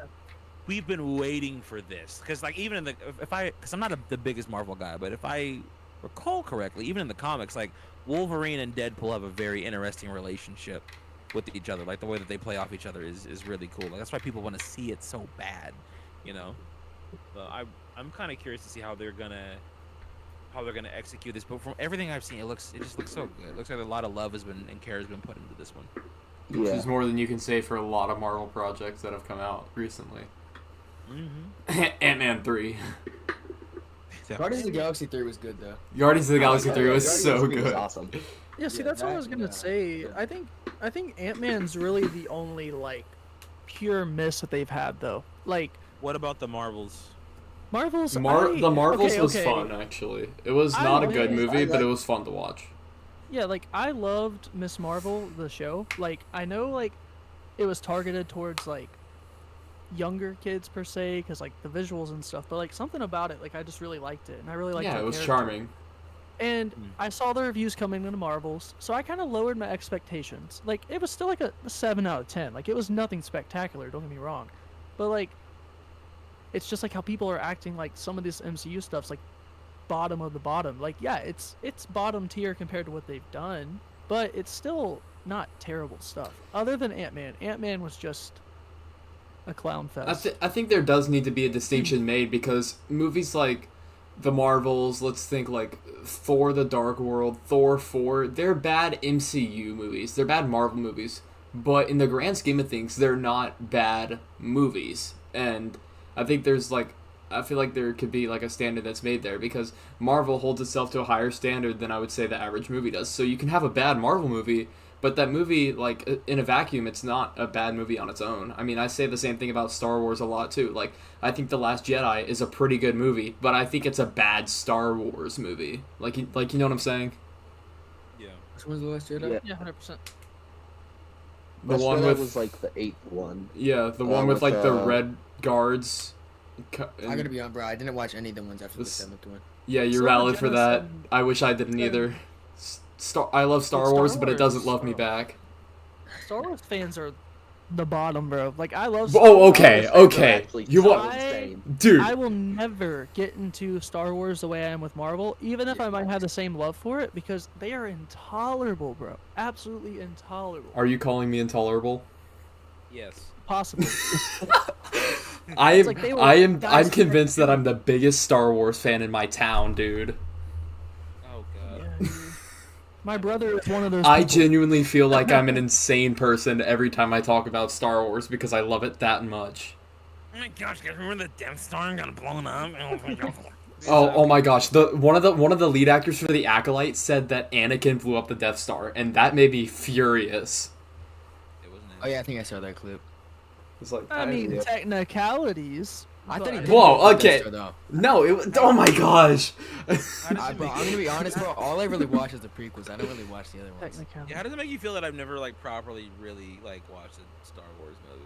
I remember seeing one of your shorts. Didn't you say you like fell asleep when you were watching one of the movies? Episode 6, yes. Episode 6 is the one. Okay, I would have That's my favorite one. figured Episode episode episode 1 you would have 3 fallen in asleep in. Episode 3 is the only one that I remember because of the like, you were the chosen one. You like, were that supposed was- to destroy the Sith, not join them. Yeah, that's like that was like the big line from when I think I was what 9 years old when that Yeah. movie came out, maybe 10. Dude. Yeah, just That a movie's different. good. The PS2 game for Revenge of the Sith. Oh, I yeah. played that so much, dude. I bought that on Steam. It's so fun. Dude, me and my brother bought that a few months ago when he came in town to visit, and we played it for like the little lightsaber duels that you can do. Yeah. Uh-oh. So sick. What'd you say, Has Smith? nothing to do with Fortnite. Yeah. Let's get back I to mean, That's Fortnite. Star Wars is in Fortnite, so. Yeah, bro. I mean- multiverse. Technically. Hey! Technically, I'm pretty sure. I mean, Lil Smurf's your guy, right? Like, like he can connect anything to Fortnite. Well, yeah, bro. Chapter 4 season 2 I got actually the- had Anakin Skywalker, so That I did like. That was pretty cool. That was the best Star Wars yeah, update. 100%. and Oh, yeah, no Yeah, it was, bro. I really enjoyed this. That was the Star Wars update that made me love Star Wars updates. And we got this shit this year. It's like, wow, really? Like, I don't even I mean, like I Star kinda Wars, but like I was the looking Lego forward to it. You're update. just gonna sell like that epic? That's Yeah. crazy. I mean, Only I one kinda like the lightsaber. Lego part Like, of the what the update. flip? Yeah, one for the entire map. And it's the worst one that they've ever added in the entire history of the game. And I had people in my comments actually defending it. They're like, well, it's because it is focused on the original trilogy and not like, what the fuck? You have one lightsaber in the original what are you talking about? No, anything. no, And we the still boss, had too, bro. we still had all the other lightsabers in the OT. Like, it's not. Yeah, there were tons of lightsabers in the original trilogy. It's not Yeah. like it was only Darth Vader. Is that an actual that, excuse that people used in your comment section? Yeah. If you look at the comments, That of my is videos from that time when I was talking crazy. about Star Wars, yes, that is one of the things that they said. That Well, it was the original. It's like, why? What does it have to do with anything? Like, dog, like, look, the one cool thing, even if you know Star Wars, the one thing that every single person on the planet can objectively agree on is that the coolest thing about Star Wars is the goddamn lightsabers. And if you Yeah. don't give me lightsabers in a Star Wars update, it's not a Star Wars update. One lightsaber in the corner of a map on a mini island that you don't even mark. I wouldn't have even known it was there if my chat hadn't have told me. What is the point? exactly. Dude, I've seen people in my videos who are like, oh wait, there was a lightsaber on the map, and nobody Yes, picked it up because it's so bad. You know what? Yeah, that's the thing I was gonna say. You know what else is crazy? Like 2 days into that update, you would never kill anybody with a lightsaber. No one would have. If you won a round, you would not come across a single person with that piece of shit. Darth Vader Out of would the die whole- in Storm. Darth Vader would die in Yeah. Storm. with no one grabbing it because it was so terrible. yeah, it doesn't do anything good at all. Also, And when his he was boss hard, battle was I- way too difficult for the reward. That's what I'm saying, bro. I swear I had some more trouble than I played Elden Ring on that boss fight, bro. There's no other guns you could find. I was like, bro, I'm actually about to rage quit the game.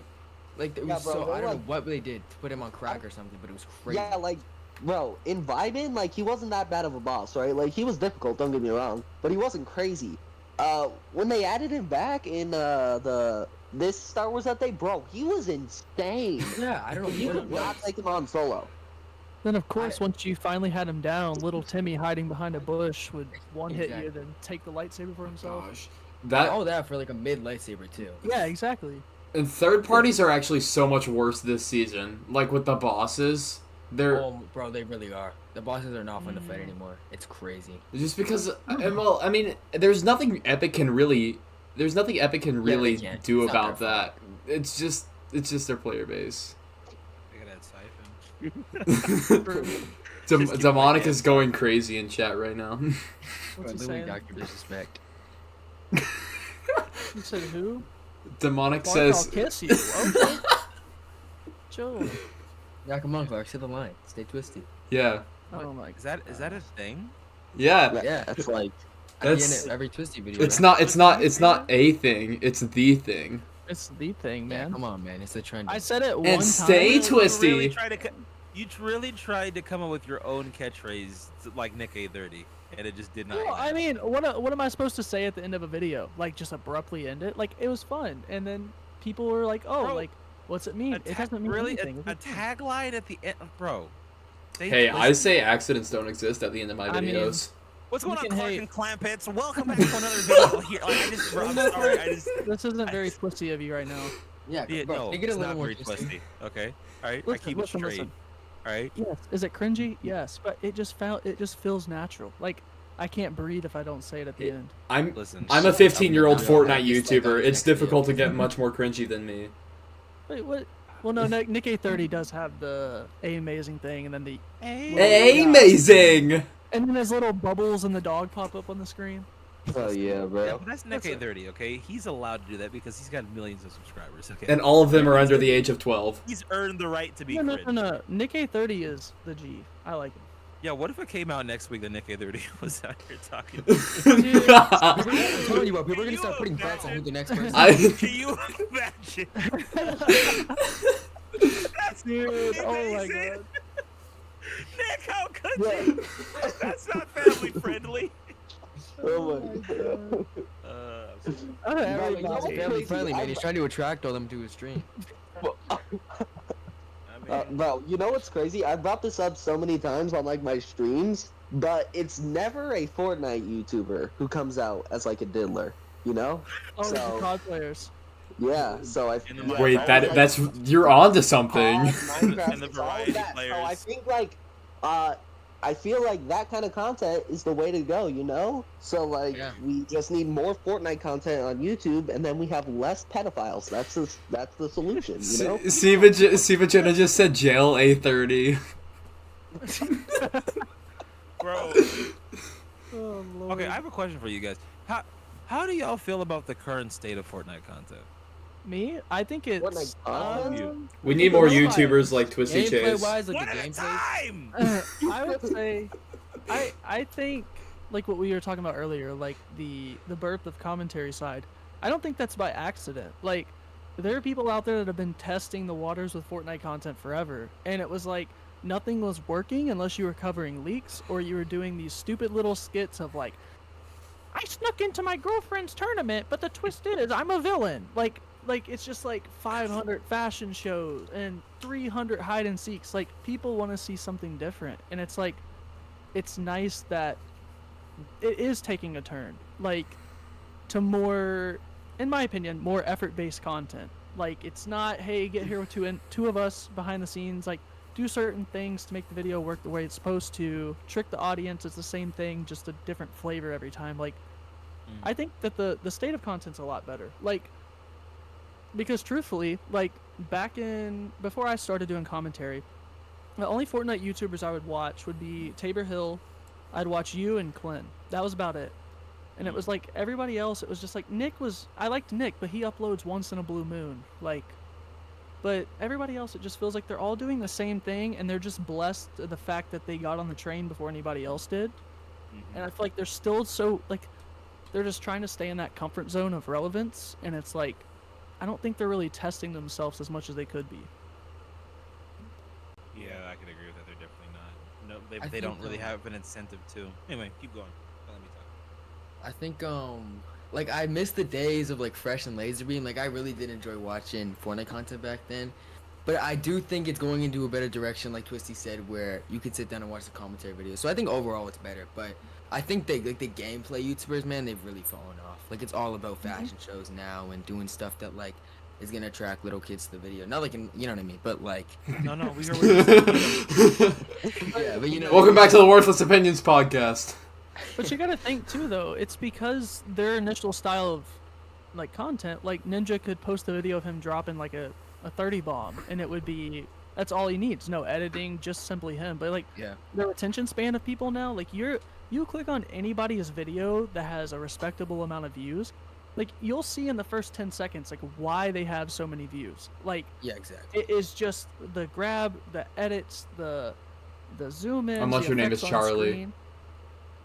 But people are just like, it's like the attention span's just not there anymore. So like those people have to, you know, resonate with that content that works more. But it's just, I don't know. I think the overall state is getting better though. It's a problem with like just YouTube content in general, but I feel like it's just like so overstimulating sometimes. Like there's just too much stuff happening. Like I cannot like sit down and watch like, I don't know, a Cypher PK video because it's just so overstimulating to me. Like in the first like 3 seconds he's just yelling like, I snuck into Courage JD's like bro. It's like, I don't know. I didn't want to appeals mention the this audience. Yeah, during that's this true. podcast. Well, I mean, with Fortnite's age range, it makes sense why Yeah, they're so. Yeah, because yeah. if you- Like, These but kids at the that same you- time, yeah. Go ahead. My bad. I was gonna say like, bro, I tried to watch a Courage JD video and I couldn't. I can't. It's like it's just like not. No. But like that's because it's not in my age range to watch. I feel like the videos that we make are for maybe like, you know, people in that teenage audience. But I bet there's still a lot of kids. I want to make videos for people my age. Like that's that's the most. That's like my main motivation. Like whatever content I do, like if I branch out, if I start like movie reviewing again, or like I'm really like passionate about like I'm really passionate about like religious theology. Like if I start doing that, then I still would want to make videos for 15-year-olds, like 5, like plus or minus like 5 years, right? Like if an 18-year-old's watching my video, like I'm like, yay, all for that. But you know what I'm saying, right? You want to make content for all the... Yeah, I want to make content for my age range because I feel like Yeah. I can connect to them the most. See, here's the thing, and you guys all kind of hit on it, but this is what I figured out last year, which is why I doubled down on the commentary content and got away from the theories. God, there's a few angles to this that I kind of have to explain, but I think it'll help you guys understand a couple things about like the kind of content that we make. So, in any business, right? If you're gonna like branch out and be successful in any industry, you have to figure out like how are you going to stand out, right? You have to look for the pain. What I noticed last year, after I was like getting tired of doing the Fortnite theory thing, and I knew I wasn't gonna make the same kind of content as like Courage and them, right?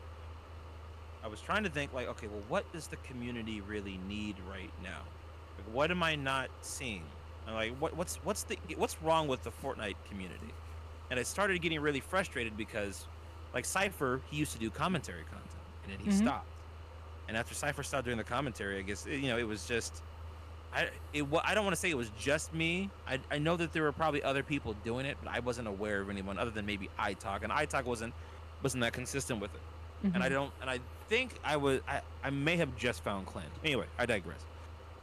What I realized is that the problem with Fortnite content right now, and I think this is still kind of it's getting better because of you guys, but the problem with Fortnite content, generally speaking, is that no one makes content for the older Fortnite demographic. There are so many fans of this game that are older now, that are growing out of the Cypher PK videos, that are clearly all of us. Yeah, you got see, and that's the thing, because so I'm already an old man. Okay, you guys were the ones that were actually growing up. Like you were not super young, but you were pretty young when the game first came out. You grew with this game into your adulthood, right? Whereas I was already an adult when the game came out. When Fortnite first came out, it was like adults loved this game. It wasn't like there were jokes about it being a more kiddish game, but there were 20-something, 30-something-year-old grown-ass men posting their clips online of them just shredding people with the scar, posting it on Facebook, bro. If you got a victory royale, bro, you were posting that shit on your timeline on Facebook, right? You could pull hose by showing them your victory royale and your umbrella, okay? Girls were lining up because like, oh my god, did you get a victory royale? Oh my god, that's so hot, bro. It was great. It was goated. And then all of a sudden, after chapter 2, it just kind of flipped because there was no content for that first season, chapter 2, season 1, and that's when we got all the fashion shows and shit. But the problem was, everybody stayed there. that was the new content meta, and because it worked, because people had to get creative with it, and they invented the fashion shows and the hide and seeks and all that stuff. What they didn't realize they were doing is that they were still catering to an audience that was still really young, and those videos work. Now, now we get to like where we're at now. Those same content creators that are at the top, they don't understand that people are going to outgrow their stuff. And to be fair, there's a new kid being born every day. There's always going to be a demographic of young kids that are going to come up and want to watch Fortnite, want to play Fortnite, right? However, what you have to understand is that if you want like a really solid internet career, if you want to be a content creator that makes the most amount of money, you need an older fan base. And the way you get that is you create content that appeals to that older fan base in a way that these top content creators aren't going to make. So that's why I double down on the commentary content. I was talking with Postbox Pat about this, but Pat was saying that the majority of people that play Fortnite probably don't watch Fortnite content. And Pat was the one that kind of like that enlightened me to this point, because I didn't understand this. I was like, bro, there's no way. He's like, no, think about it. He's like, look at how many people play Fortnite every day, and then look at the numbers on the highest viewed Fortnite videos. He's like, the people that are watching Fortnite content are already the people that are on the internet. But he's like, the vast majority of people that play this game have no interest in watching Fortnite content. So that begs the question, well, why is that? Well, it's probably because the market has been tainted with so much BS. There's so much crap content out there. This microwave fast food content where it's like, hey guys, look at what we're doing today. Fashion show. There's too much of that to where a 27-year-old man's like, I'm not watching this shit. Right? That's why I feel so blessed when I have people that comment on my videos. They're like, dude, I'm 45 years old. I'm a trucker. I just love listening to your videos, man. Like there are, the thing is, here's the other thing too that people don't realize. Fortnite would not bring in a lot of these old 80s and 90s properties if there wasn't an insane older fan base. There's a reason why Rick and Morty's in the game, why Terminator's in the game, why Alien's in the game. Like just there's Predator. There's so many mature IPs that exist in Fortnite that people just like, they're like, oh, it's a kid's game. Nah, bro, we have Invincible, dog. I'm surprised we didn't get The Boys, quite frankly. Like, actually, maybe not after watching season 4, but still, point is, there's a lot of mature stuff in Fortnite, and that's because, like, I don't really think the average 8-year-old, and maybe I'm wrong, God help me if I'm wrong, but maybe the average 8-year-old is watching Invincible. I don't think so, but that's an IP that's probably for like late teens, early 20s, and beyond demographic, right? There has to be an older demographic of people that are watching that show that exists within Fortnite. If that's the case, then those people, they know that Fortnite, they're sure they know Fortnite content exists on the internet, but they have no reason to watch it because a 25-year-old more than likely is not going to be excited about the latest Cypher PK video where he's jumping into a fashion show with Courage. Now, to be fair, that's what you guys pointed out earlier. The content that they do is very well done. It's very well executed. It's very well edited. And even I, from time to time, will catch myself watching it. It is and even some of it isn't like super childish. Like I think Cypher does it the best. I think he does have some content that's more childlike and playful, but it's also, some of it's also refined enough to where if you're an older fan, you can still enjoy it. Like Cypher does play around with concepts in his videos, but I still don't think it's what the average person is really like. From your guys' age to mine, I don't think that's what they're looking for, and that's the value of commentary content. The issue is, that's the last thing I'll say, and I'll let you guys talk, but the issue is the content that we make, although you can get really good views, insane views for making this content, it has not hit a point where people are really gravitating to it like they do with the gameplay style stuff. Hopefully that will change. It's a matter of time, I suppose, where people will probably want to gravitate towards more mature content, but there needs to be not just necessarily more creators in the space making the content, but there needs to be you gotta pump those videos out there to where they start flooding the market and people get curious. Like, wait, what is this? Oh, wait, this is a thing. There are channels dedicated to just talking about certain aspects of Fortnite, and each channel that does this does it in a unique way, you know. But that's when you guys are making your content moving forward. Understand that like you are kind of tapping into an untapped market of people that there's content for them, they just don't know it yet.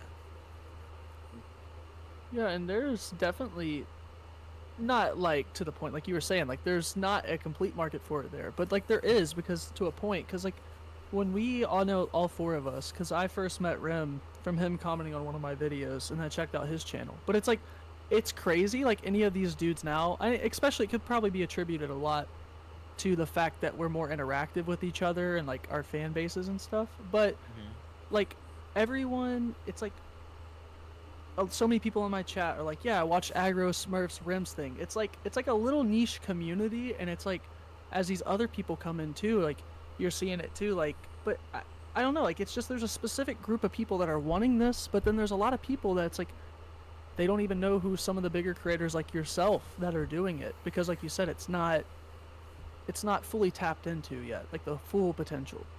I don't think I'm a bigger creator yet. No. I'm saying like in terms of like in terms of this niche, commentary. because like, we all have like around the 4,000 or 5,000 subscribers mark, and then you're here with like 45,000, right? So yeah. in terms of this niche with these specific small YouTubers, you're a big creator. Yeah, that's what I'm saying. Like the people that are they're getting the most views, they're the most recognizable. Like even on that scale, like there's still the average Fortnite player. When you say the name, I'd be like, oh, who is that? Like I don't know who that is. Right. And it's like, it's cool because the niche that I see, most people know all of these people. You say the name Clint, you say the name Clark, you say Rim, Smurf, stuff like that. Like they know who these people are. But it's like, I hope it can get to a point where the kids are growing up, they want to see more mature content, where it's like this stuff gravitates towards like the more preferred content within Fortnite. But it's like, I honestly don't know if that's gonna happen though. Well, here's the deal, and I think this is something that can help that, and we're already doing it. And I'm gonna put you guys in on a little secret, okay? Okay. When I very first started making my content, one of the other things I noticed that was a problem was the lack of collaboration, right? When I very first started, first 6 months of my content journey, I wanted to collaborate with people that were bigger than me. I wanted to unify the Fortnite community in a way that hadn't been done yet, because I noticed that there were the TikTokers and then there were the YouTubers, right? That line hadn't been crossed. And then even between them, right, there were people that were really big creators and they only collaborate with really big creators. And you had like these smaller creators at the bottom, but nobody was collaborating with each other. So that's when I decided to start, like, I started to network with people. The first two people I collaborated with to any serious degree was Dagwummy and Jojo Zaya. Those are my bros. They always will be my bros. They'll always be special because they were the first. They were both bigger than me. They're both bigger creators than me at the time. And they both had a huge impact on my content journey, right? But they were the first two that I started my podcast with. Why am I saying this? As I've grown as a creator, that goal has never changed. That's always been part of the mission. Where regardless of if a channel's smaller than me or bigger than me, regardless, the goal is to get more collaboration going. Now, why is that? It's because when you have the cross-pollination of multiple platforms, when people see collaborations like this podcast here, for example, right? It's exciting. Let's relate it to something else that we were talking about earlier. Avengers, right? Marvel movies. Yeah. When that first Avengers movie came out, how did everybody feel? How did you feel when you saw that first Avengers movie? It was exciting, right? Because there was this build-up. You knew at some point all these different characters were going to meet and interact with each other. But the question was like, what is it going to be like when Thor interacts with Iron Man? Who's going to interact with Captain America? Who's going to interact with Black Widow, et cetera, right? It was the collaboration of all those different characters together. When you see them together, it's an event. It's the same thing as when I was coming up before I started streaming, and it was cool to watch Tim play with Nick Merckx and Ninja and Cypher and Courage, and them mix and matching different content creators and playing with each other and playing different games. And it was funny to see those interactions between people. The thing that I love about the smaller creators, from you guys down for at the 4 to 5 thousand mark to the guys that are, a little bit, and it's really not much of a difference between where you're at and where I'm at, right? The guys that are like 45,000, right? And then the guys where Dagger at, where it's like 1 million, right? The thing that's cool, because we're all, believe it or not, we're all kind of in a similar boat together. Yeah, we all have different we're different sized channels and all that, right? But there is a greater web of collaboration, a greater web of networking that exists now in the Fortnite space than there was 2 or 3 years ago when I started doing all this stuff. And that was the thing that the larger content creators always had an advantage over the smaller ones, right? The larger content creators, they could always, like, Cypher can hit up Ninja at any point in time, like, hey, bro, let's run it today, let's play, right? And everyone's gonna get excited, and they're gonna get a bunch of people that are gonna want to watch those two play because they like those interactions. But what about at the smaller level? That's why when Twisty, Ram, Aggro, and Smurf call up Clark to be on a pod, people get excited about that. People like to see that because it's a different experience. There's that, and then you've got the bleed over between everybody's communities. The more that's the thing, like, content creators need to understand this. When your community isn't just the people that exist in your Discord or subscribe to your YouTube channel and interact on your feed. Your community is also the creators that you collaborate with and the relationships that you build. Relationship building is probably the single most important thing. It's it's the best leveraging tool you have as a content creator. It's one of the most important skills to learn. The more people that you can build a relationship with, like you four, like you guys, I don't know if you do this, you probably have on occasion. I don't know if you have or not, but you four, for example, should be playing squads with each other at least once a week. You need to, just the people being able to see you do that, and then from time to time, you guys inviting different larger creators on to play with you, right? Just having that cross pollination is huge, and it makes that I would this is what I would say. I would argue that the smaller Fortnite scene, like the scene with all the different smaller creators, is far more interesting to watch than the bigger ones. We already know what to expect when we see Courage and Ninja and Legion and Cypher play. But what happens? Twisty plays with Aggro, and they invite, let's say, Leo on, and maybe Clint. That's an event. That's exciting. That's something different, and that's the value that we have as smaller creators. There's a tremendous amount of excitement that can exist within the space, and that's why, Twisty, kind of going to your point earlier, yeah, we might not be big creators, but there is a market that's growing, and the web between the cross-pollination between everybody is so profound to me, and it's so awesome to see platforms like your guys's reaching out to other creators, having them on to have these discussions, because it furthers that mission of everyone being able to benefit from the networking aspect. Is huge. Yeah, and I also think it helps you on a personal level, because it's like I had a lot of fun because I switched to commentary based like in December, and like the first few months I had a lot of fun, but like meeting all the people I've gotten to meet, and like knowing that these people are going through the same thing as you're going through, like everyone's human at the end of the day, and it's like meeting people, making these relationships, like it's awesome. And it's like I feel like when that relationship's established behind the scenes, like it converts into your content.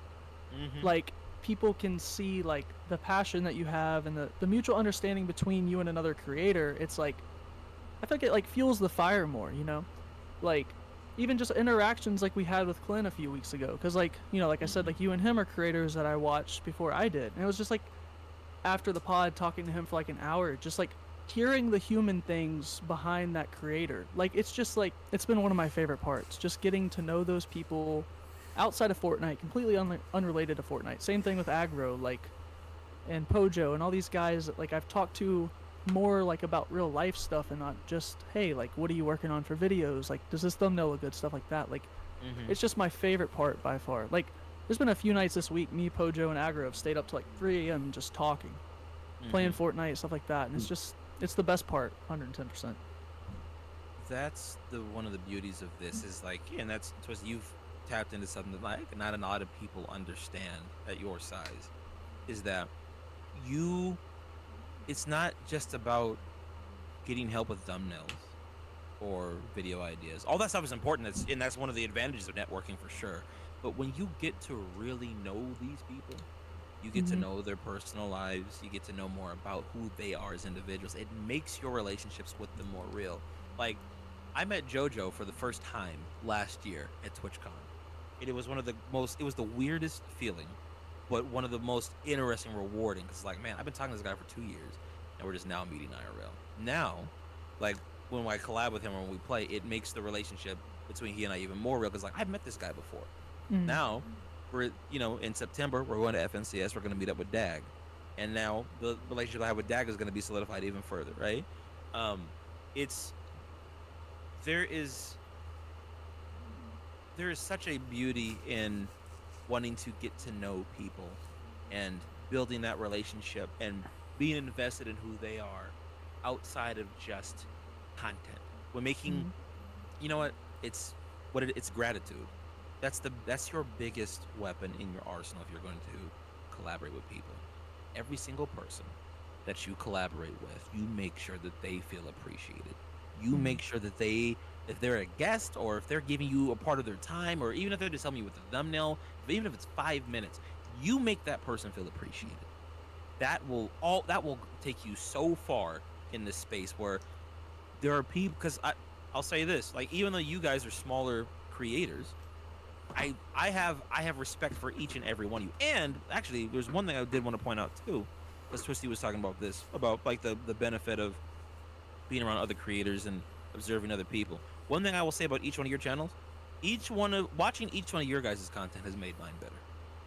I look at when I found each and every one of you guys one by one, I was like, oh, I'm not the only person in the commentary space anymore. I have to step my game up. So I started analyzing. You'd be surprised. I was analyzing every single one of your guys' videos. You guys would come out with a new video. I'd be looking at it. I'm like, that's interesting. Oh, that's a good point. I never really looked at it that way. Oh, okay. I like the way he edited that right there. I've done that with a lot of people. You have to be. That's the thing about this. Like, even though I'm a bigger creator, right? I learn from every single one of you guys, Mhm. and I appreciate you all push me to be better, because I'm gonna make sure I'm gonna give everybody, not that like we all can't succeed and we all can't eat, right? But there is for me, there's a certain level of natural competitive friendly energy that makes me wanna try to one up everybody around. Like, okay, like if I'm gonna be in the commentary space, I still want to be the guy. Mhm. Yeah. I still want to kind of dominate the space, but that doesn't mean I can't share the space with everybody else. Doesn't mean I can't learn from you guys either. Every single one of you guys make me a better creator. Every single person I talk to, even outside of this podcast, every single person that I have had the pleasure of knowing or collaborating with, try to learn something from them. If you go into every collab with that mindset, you will come out a far better creator than the people that are just in it so they can get some clout. Mhm. Be appreciative. I would also Show dare say that gratitude. you'd come out a Learn. far better human and a far better person. Absolutely. Yeah, of course, right? And that's ultimately, like, that's the philosophy behind it, right? Yeah. But point is this related it to content. Like, it's going to make you grow in a way that it's going to make you grow leaps and bounds, and you'll surpass other creators in different ways that you didn't expect. Yeah, I mean, Yeah. I do the same thing on even with you guys on the panel. Like, it's I always I think it's a consequence of becoming like I can't speak for all of you guys, but like I'm obsessed with it. Like every ounce of my day, it's because I have my job. It's like I'm there thinking about Fortnite. So I write scripts at my job, like when I can. Like I talk to my girlfriend about it. I bug her to death 24/7. She's watching this right now. She's probably laughing, but I bug her to death 24/7. Like it's just it's something I'm obsessed with, and it's like I can't help but when I'm watching someone else's content to like learn from it. Not looking at them like, oh, I'm gonna copy that word for word, but like, how do I utilize Improve that upon into that. my content that makes it my content, but it's still taking away what was effective about that guy's content. Right. Like I Actually, I was have- just yeah, go ahead. Oh, my bad. I didn't mean to cut you off. But I had a No question for you when you're done with what you were gonna say. Yeah, I was just gonna say I don't remember his name. He's one of the we've talked about him in the chat before. I'm really bad with YouTubers' names because some of these New people guy? have some interesting name. He made the video about how I had a script going about how like OG Chapter 2 doesn't make any sense. It's like last night, I've seen that video that he made on my For You page time and time again. Oh, And Leo? Leo. Yeah, and Leo. I watched his video, not to be like, oh, because I mean I had a 3-4 pages already completely typed out, and I was like, I just want to see how he integrates. And there are several things that I changed where I'm like, I didn't think of that. How can I integrate that into what I'm saying about what he said, even though I might have a different opinion on it entirely? Like, it's still just that, and it's not that I want to be better than him. It's just by watching his content, he taught me something that I can use to better my content. Absolutely. What was your question, Corey? I was gonna ask you, because you brought up your girl a few times. How do I want to ask this? Your relationship with her, how supportive is she of what you do? How does she, what does she think about what you do? Well, I think the perfect example, like today's our 5-year anniversary, and Oh, isn't that adorable? she is, like more than happy to let me, like, take some time out tonight to do this, because it's like she understands, like I said before, like my sense of building and like interacting with people. Like she understands like that's a big thing that I enjoy. And I mean, it's just like, like I try my best. It probably affects me in a way, but like I try my best to like take it into times when we don't have anything, because we live together. So it's like I'll try my best while she's at work to get the most editing I can do, and like I'll try to be, out, not my YouTube persona, and give her like the side of me that's like fully focused on outside life. But like there are some times where there's a day where we both have off from work, and it's like I have to spend my time editing, and like she's never faulted me for it, never, she's never gotten upset about it, never made a sideways comment about it. It's just always like appreciative of the passion that I have for it. And I think that's the biggest thing, is like she can see it's not just something that I kind of enjoy, it's something that I really love. So I think she's been more supportive than I could wish for, 100%. Listen, let me say this to you, and not that you plan on doing this anyway, but you got somebody that's like that. Keep her. That is very rare. Those are insanely rare qualities. Also, congratulations to y'all on 5 years. That's pretty impressive. Thank you, appreciate it. But yeah, you've got somebody that's in your corner. Here's another thing. This was a YouTube video I was thinking about making too. When I look at the most successful content creators, they all have good women behind them. Every single one of them. I look at Cypher, I look at Ninja, Nick Merckx, Tim the Tat Man, Markiplier. The guys that I look up to the most, every single one of them has an amazing girl behind them. A good woman in your life will transform you and your content in ways that you couldn't possibly imagine. It's not even the fact, like, even my boy Chris, that nerd Chris, right? His girl edits his videos for him. She'll look at some of the stuff that he's doing. She'll, tell him like, I don't think this joke lands right. She'll critique his creative Fortnite maps, all that stuff, and his content is better for it, right? When we were doing Unreal Island Showdown, she would come in and be like, guys, listen, I'm here to protect Chris's brand. I don't want my boyfriend to have no bullshit, and I think you guys need to step this up. This is wrong. Chris normally edits his videos like this. I was like, okay, well then. When you have somebody that's in your corner like that, that is not to be taken for granted. I don't think that you do. Not at all, no. Right, you speak very highly of her, but I just want you to understand, what you have there is very rare. Do not, I'm telling you, bro, as someone who's been around the block and talked to a few girls in my lifetime, having somebody that'll do that for you, what you're describing, that's huge. It's one of the biggest assets you'll have in your life. Keep her around. It's also to the point too, like when I play with viewers, she's in there too, talking to people. Like she's just as well known as I am in my community with my Discord as I am. That's good. It's also good to have friends too. Like I don't know on your guys' aspect, but like all my buddies, I was petrified of, like, especially since you're, Fortnite YouTuber, like, yeah, in my age range at least, like we're all graduating college, like all this stuff, and it's like a lot of people have moved on, and it's like, but a lot of my friends, even they've admitted it to me before they saw the content, were like, oh, like it's a little much, but then they watched it, and it's like they've said the same stuff. It's like it seems like it's something you're passionate about, and it doesn't come across the way they thought it was going to come across. And that's also been a huge blessing, is my buddies of being like, hey man, I can't hang out today, I really have to get out of here and like work on these YouTube videos, and to my knowledge they don't hold that against me. Here's the thing that I've learned. yeah, like if your friends, it's cool if you have friends that are supportive of what you do. I know that like in my life, my friends are very supportive. I was just talking to some of my friends yesterday. They're like, "Oh, bro, you're famous." I'm like, "Bro, shut up. I'm not. Stop. Please don't feed my ego. I'm not. Like, relax."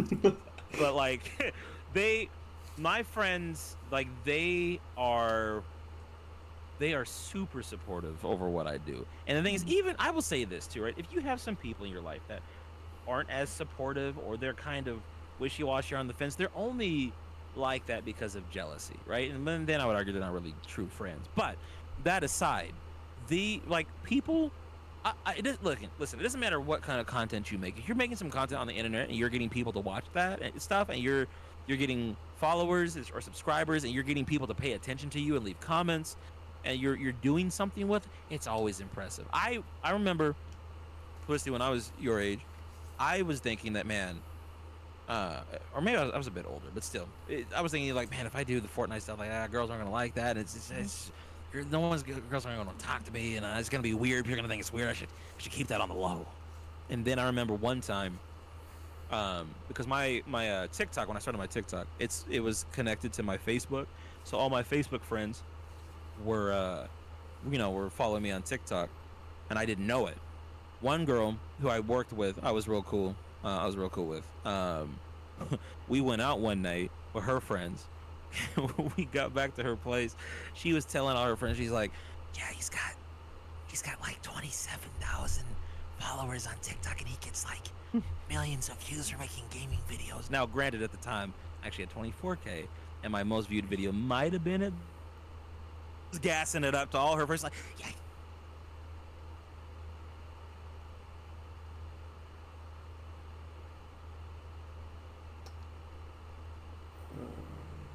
What the fuck is going on?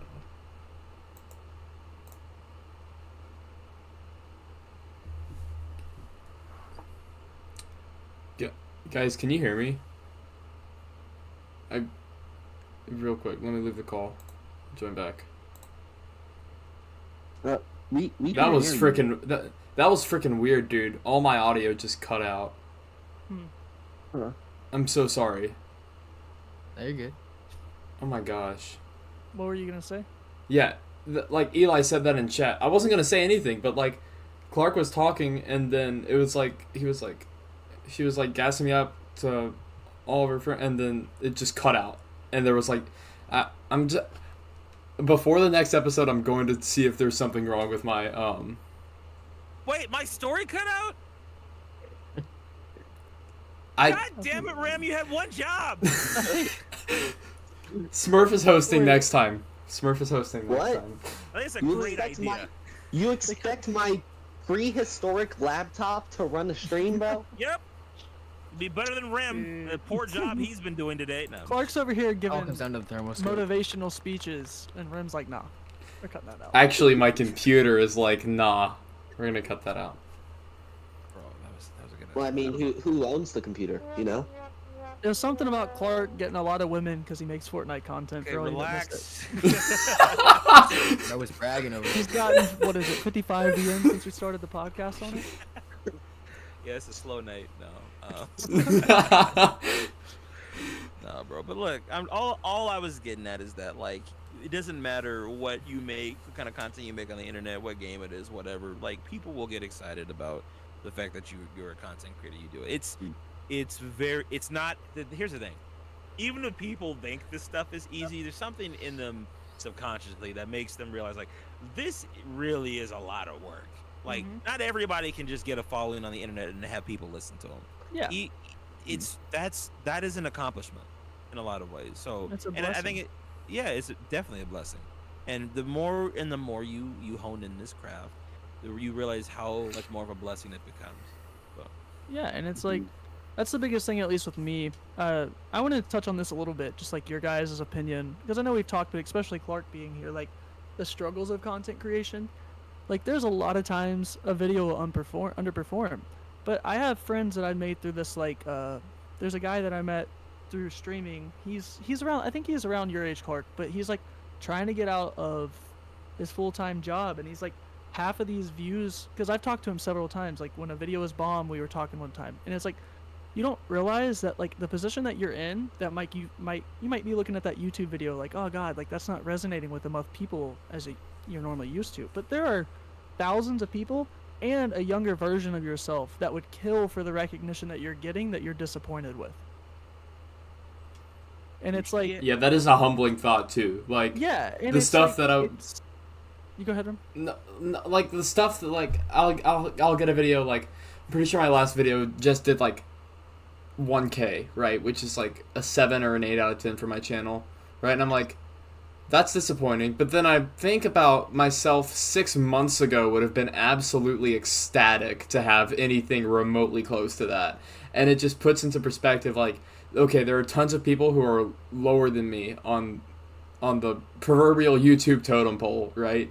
That like that would kill to have my views, and that really like puts it into perspective. And I'm like, I've done so much work to get here, and see, it for me, makes it's not- it My bad. no, you're fine. It just makes it like it makes it better. It makes it more complete, and it makes me feel like the journey has been worth it. Is what I'm saying.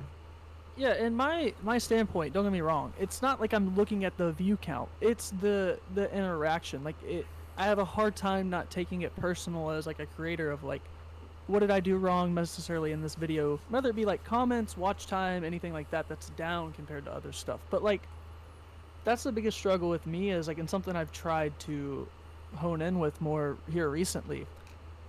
It's just like being grateful for like what you have, because it's like I said, that guy, he was like, I would kill for a fraction of the attention. And it's like you said, Clark, like I've seen plenty of channels. There's channels that have 200,000-300,000 views, like videos, and they still are under 1K subs. Because like the thing about YouTube is, and I find myself doing this all the time too, there's creators that it'll take me 20 to 30 videos of me really resonating with them before I really tune in and like subscribe to their channel and become more active. It's like you can get lucky, but if you want long-term success, like you have to hone in with the people that are watching your content, and you have to keep bringing them back. Whether that's like, you know, that you're never going to get every single person that subscribes to your channel to watch every little video, but it's like, as long as you're keeping those people coming back, like, and you keep doing what you're doing, like you're just going to keep succeeding no matter what. But listen, here's another thing too. This is what's important to understand. Getting your ass kicked like that is I think it's necessary in the beginning stages.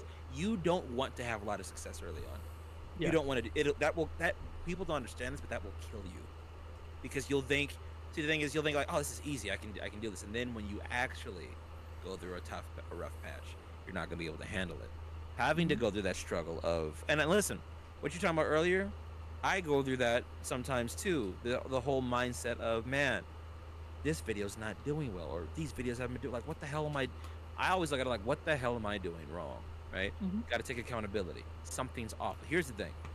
That's what I always talk to my mom about when I brainstorm ideas with her when it comes to content. I know that God in many ways is blessing me with adversity. What I mean by that is anytime I go through a rough patch where my views dip down incredibly low, it forces me to get creative.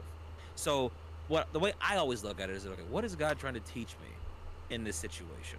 What is it that I'm supposed to learn on my journey to becoming a larger content creator? I know that I have something that special that can work. I know that my content can resonate with people.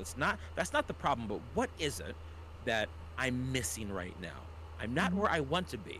I have a goal. I have a vision of where I'm trying to get to. So how am I going to get there, and why is it that these last few videos it seemed to have set me a little bit further back? And it's not, and here's the thing though, right?